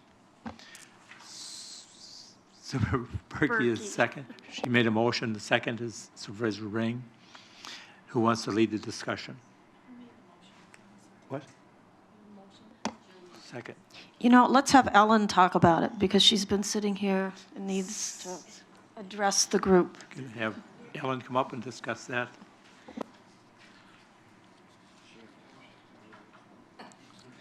I sat here so long, I forgot what I was going to do. That's okay. It's good. So this was discussed at the Administration Committee, and it was discussed thoroughly by the Community Development Committee. The Community Development Committee has been pursuing this for a while. What we are doing is we have been given St. Croix River Crossing Mitigation Funds in the amount of $2 million. We've spent some of it on 2 other parcels of land in the last few months that this county board has approved, and this is the 3rd parcel that was under consideration. Community Development Committee has recommended approval of this, and also the Administration Committee. I can go through a little quick summary. There is a PowerPoint in the packet, but I'll just, if that could be brought up, I can tell you what page it's on real quick here. This is a parcel of land that we would be purchasing 13.764 acres from Margaret Orff. It's adjacent to Bass Lake. It is in the town of Somerset. The actual acquisition is supported by the town of, it's in the town of Somerset. It is supported by the town of St. Joe and also by the Bass Lake Rehabilitation District. And letters to that effect are in your packet. The resolution would allow us to purchase this land in the upcoming months. The property owner is interested in having it purchased over 2 budget years, a payment in 2015 in which we would close in December, and then another payment in 2016 in January. And I was asked to explain this little detail when you see on the resolution that there are 2 budget amendments. At the time that we wrote this, we do need to amend the 2015 budget. Now that you've adopted the 2016 budget, we do not need to amend it. That was put in there in case you flip-flopped the order of how you acted on these 2 items. So that portion could be removed by an amendment if needed. So going down to, just get down there. There's a nice, lots of pretty pictures, short presentation. Gosh, a lot of stuff in here. It's on page, could be. Hard to find the right numbers on these pages. 719, packet page 719 is what my number says it starts on. Excuse me. All right, so this is a view of the property from up at the top of the parcel we would purchase. If we go down to the next page, and I don't have control of it here, so I have to ask Cindy to help me out, please. There we go. So that basically shows you what we would be purchasing is outlined in red. It's a little bit off. The map shifted when it was turned into a PDF. But we're basically talking from adjacent to the Bass Lake Boat Landing, the piece of land that is right now pastured. The cows are off it for the year, but they were pastured on there and have been for many, many years. And in order to provide a small area where we would have parking, a separate entrance that would not negatively impact the boat landing and would perhaps provide a few small amenities, there is a small, approximately 2 acres that's right now is farm field up in the corner there. The rest of it is very sloping, very steep, and it goes down to the water's edge and would include shoreline. It would include 1,360 feet of Bass Lake shoreline. This is the largest undeveloped parcel left on Bass Lake. Direct access to the water. There are other parcels out there. You can see from the lower left picture that this parcel, that area of the lake is very pretty, has very low water levels, but is really critical to water quality. So going down to the next page, currently, as I mentioned, it's ag pasture, about 11 acres, and then the rest is part of a larger cropland. We do manage the Bass Lake Boat Landing, St. Croix County does, on behalf of the Wisconsin DNR, which owns it. And so this would be an easy acquisition for us in the sense that we're already out there mowing, taking care of it, putting the dock in every year, taking it out. We also empty the garbage cans and clean up and that kind of thing. So adding it that way is not an extensive burden on us. You can see from these pictures that I think we can go down to the next one. That actually would be better. We'll keep moving rapidly here. The kind of activities that we would do on this site, this kind of shows you right where the crest of the hill is and starts to go down towards the water, is we would have a, like I said, perhaps a small parking area, Certainly, we want a scenic overlook because it's a beautiful view of Bass Lake. We would put hiking trails for bird watching. We'd restore the prairie out there, and there is some native prairie remnants. There may be some fishing at some point in the future, but it would be very limited because it is very shallow there. Perhaps more a matter of bird watching along the shoreline and seeing the water birds there. That would be more appropriate. We may eventually be able to put in a small picnic shelter that would allow people to picnic and enjoy the view. And there would probably be restroom structures of one kind or another. Satellite facilities would be our initial thought. Moving forward on this, what we would do is obtain a, and you can go to the next slide, please. We would do a management plan for this site as we would plan to do for the other sites.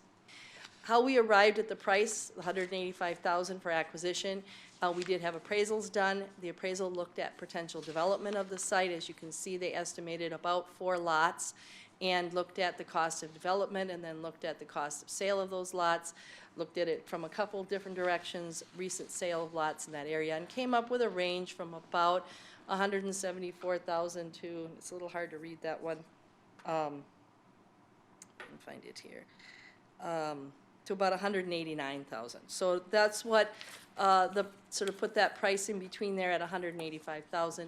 It was a difficult site to value because while it would have shoreline access, again, this isn't one of the more recreational areas of Bass Lake. It's very, very shallow. So moving down, some of the background, again, it's been reviewed by our committees. We did sign a contract to purchase in October, and we did have the real estate team that reviews all of the spending for the St. Croix Bluff mitigation dollars, review it, and they recommended approval back in April. So moving on, and I'm kind of going rapidly because it is getting to be a long day. We would be looking at this parcel would definitely be meeting all the requirements and all our goals for the Bluffline mitigation money, be protecting water quality, improving that. There has been a goal by the Bass Lake Rehab District and the town of St. Joe to see this parcel no longer have animals on it, farm animals, for many, many years. They did manage at one point to get it fenced off so the animals weren't going into the lake, but they had done that for decades. So this will be an opportunity to restore it and also see that water shoreline vegetation increase and also the upland vegetation increase to improve that water quality. It's also a perfect opportunity to preserve more land that the public does not have a lot of access to Bass Lake. They're limited right now to just that boat landing. So this will be an opportunity for more people, from our citizens to our tourism residents, to enjoy the beauty of that particular lake in our county.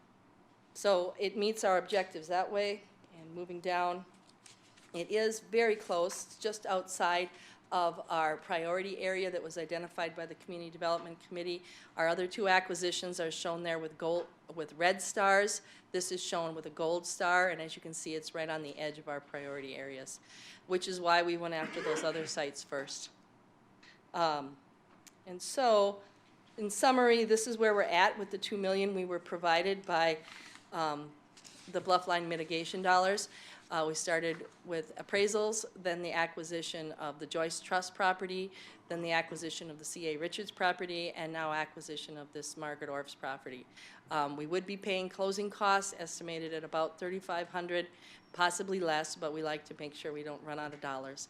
And we would still have $900,000 roughly to work with as we keep going forward and looking for other appropriate things that we would do. And the Community Development Committee has already given us some direction on what they want us to prioritize next. With that, summarizing the key decision points in the next slide, which I've already mentioned, it is a unique site. It has a lot of opportunity.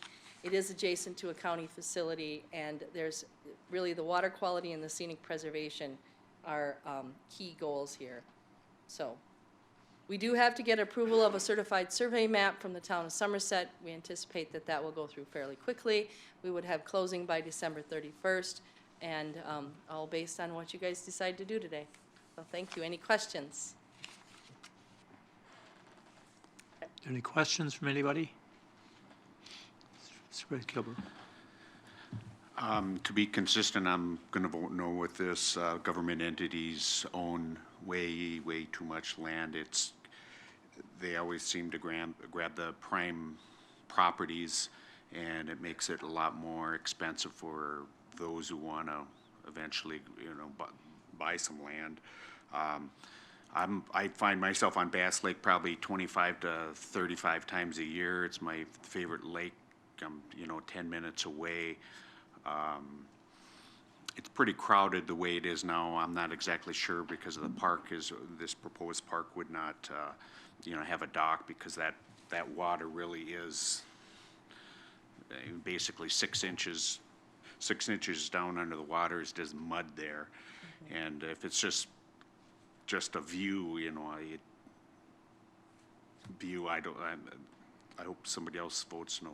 Thanks. Supervisor Nelson. Mr. Spaniel from the Bass Lake Rehabilitation District wrote a nice letter here. And one of the problems they're having with this lake is that the cows are causing phosphorus loading of the lake.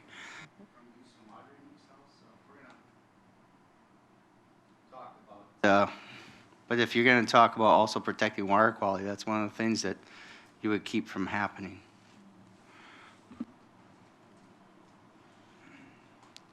Any other? Supervisor Peavy. And the only, and I will vote yes for this because it's a nice piece of land. The question I get on all these purchases is, from my constituents is, are we going to spend tax money on a park that we're not ever going to use? And clarification from Ellen is that any park, there's no money in the mitigation fund for the park itself. So, we've just approved a budget, there's no money in levies for parks. So I tell people that most likely it'll be many years before any physical park is developed. And I guess I want to make sure that is correct the way I'm telling people. It'll be limited facilities always, and part of what we've looked at is the cost of development. And you are correct, as you and I have discussed, the mitigation funds are not available for development of park facilities. However, would we open these parks up, these facilities up, these lands we bought to the public? Yes, we will open them up. We won't wait and say, oh, they're closed until we can develop them. We'll open them up and put limited signing or do what we can. This particular parcel, we will be staging a little bit because in recognition of the property owner's request and also that upper land that I said we're getting about 2 acres of flat land, that has been farmed by a local farmer since the 50s. His father farmed it before him. He rents it from Mrs. Orff. And so I met with him and we talked about a reasonable compromise. He had just signed a 4-year lease with Mrs. Orff including 2015. So he puts a lot of input and takes care of that farmland. It's actually in very good shape. And so we're going to continue to honor that lease for the next 2 years, 2016 and 2017, so he can recoup any inputs he's put into that 2 acres. And the rest of it will be open to the public. Any other questions, comments, discussion? If not, we have a motion, second on the floor. I thought we had a second.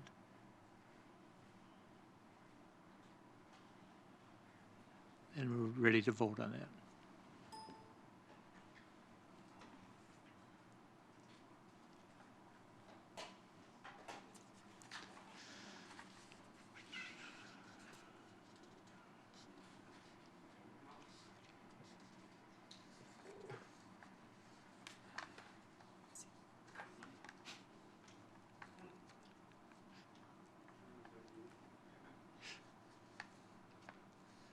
One no and the rest were yeses. Thank you. Thank you. Thank you. We'll move down to number 9 here, the resolution opposing 2015 Senate Bill 294, dismantling of Government Accountability Board. Supervisor Schottner, second, or motion, second. Do I have a second from Supervisor Babbitt? Discussion? This comes out of,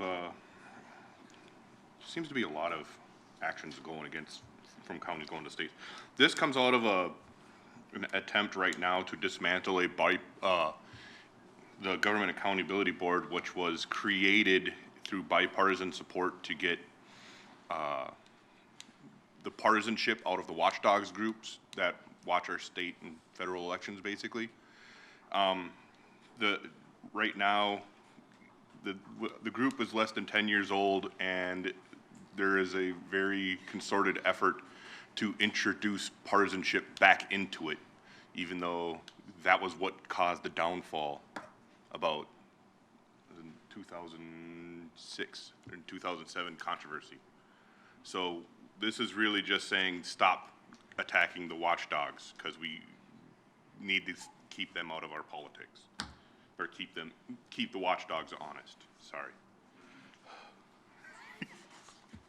It has passed in the Assembly, but it has froze up in the Senate. There was supposed to call for a vote last week, and that got postponed to this week, and then it's postponed again. And it is believed because there are many Republican senators that do, in order for it to pass in the Senate, they would have to turn on their vote that they passed to create the Government Accountability Board. And they have not lost faith in their vote.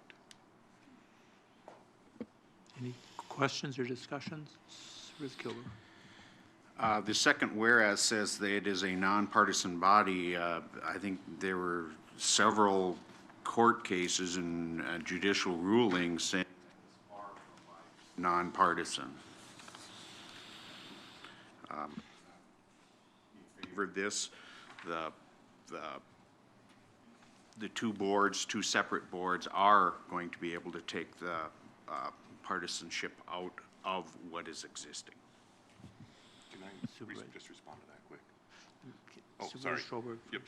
Yeah, this Senate Bill 294, I received a respectful letter from Sheila Harsdorf, who was one of the original authors of the bill that got the Government Accounting Board on the books. So she's reflecting on this decision right now.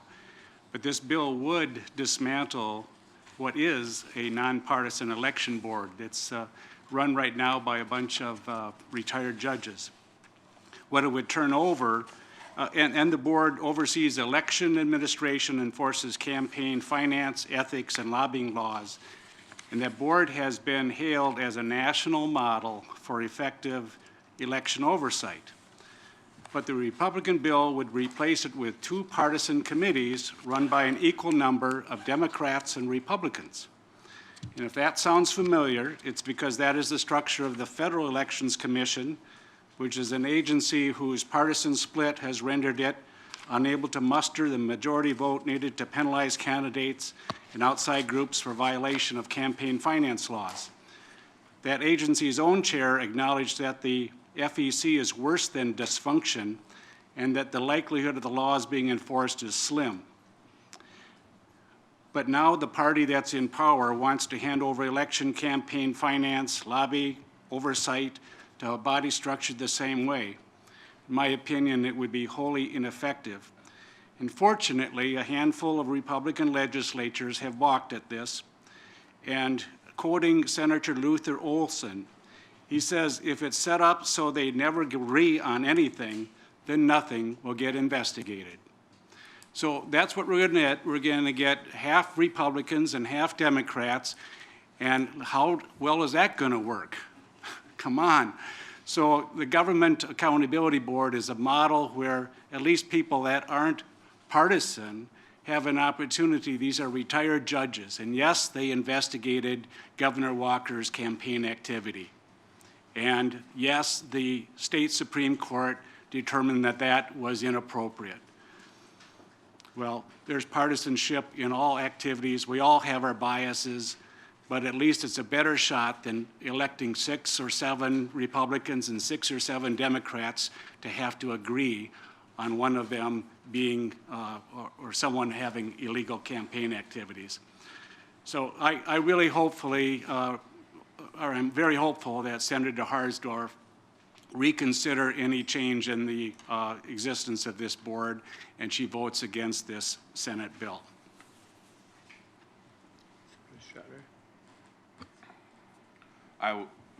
In response to the comments that were made by, I would just say that to say that what the GAB has done is partisan because the judges, because they voted to investigate someone, does not really make sense, considering that they voted 6-0 for the investigation. They're not the final body in the judgment. They're just approving investigations. It is up to the judicial system whether or not someone is guilty. The GAB itself just approves investigations and verifies that everyone is following the same law. They are not a partisan body. Any other discussion?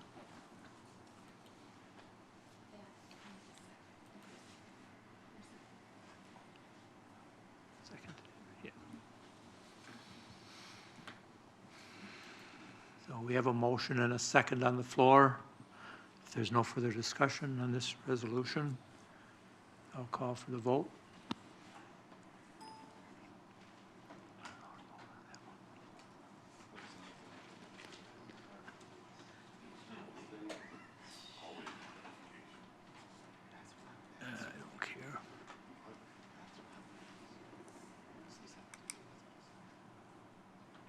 Noes, the rest yeses. Thank you.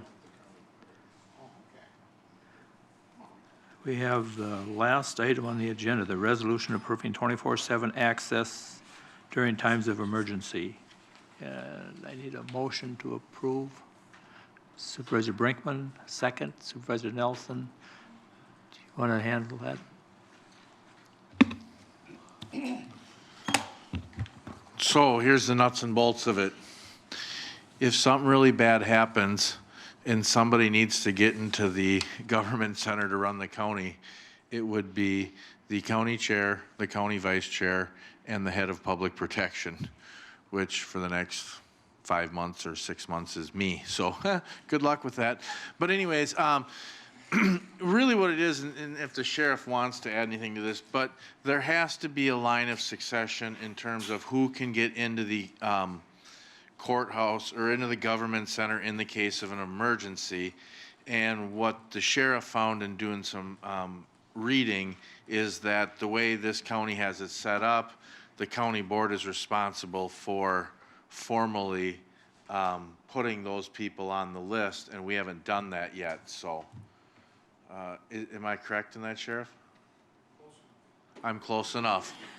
Again, I hope this is something that's never needed. So that's what I have to say. Supervisor Nelson.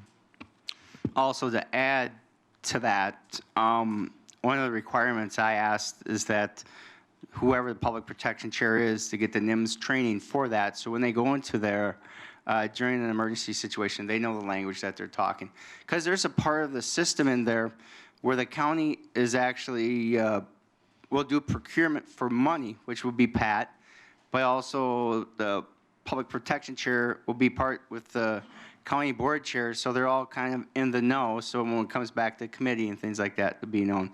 So I'm looking forward to seeing Chair Brinkman do his NIMS training and get up to speed on that, and he'll be ready to go.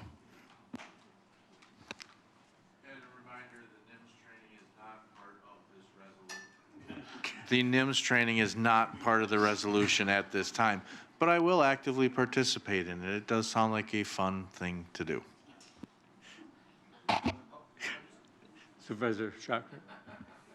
I just have just to make sure that there aren't any other people that are required 24/7 access that don't have it right now for an emergency. This is just for the board members themselves.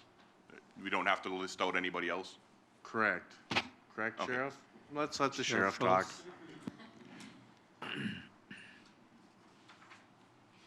As Supervisor Brinkman pointed out, this was kind of one of those last pieces left over from doing our security assessment and planning when the board chose to implement screening. All individuals or access of all individuals needed at the government center was reviewed. And during that process, we realized that a previous board had passed a resolution indicating that no members of the county board had access unless it was board approved.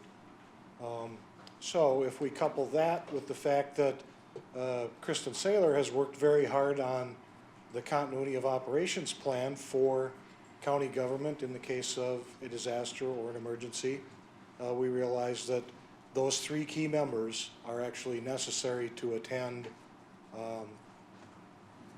those operational and planning sessions as identified in our COOP plans. And that's the order in which they're identified as the county board chair, the vice chair, and then the public protection chair. So that's how we got to where we're at. And again, a previous resolution is the reason why we're seeking an action by the board in this case, actually allowing that access. Any questions? Any further discussion? If there is none, there's a motion, second on the floor for this resolution. Well, time to vote.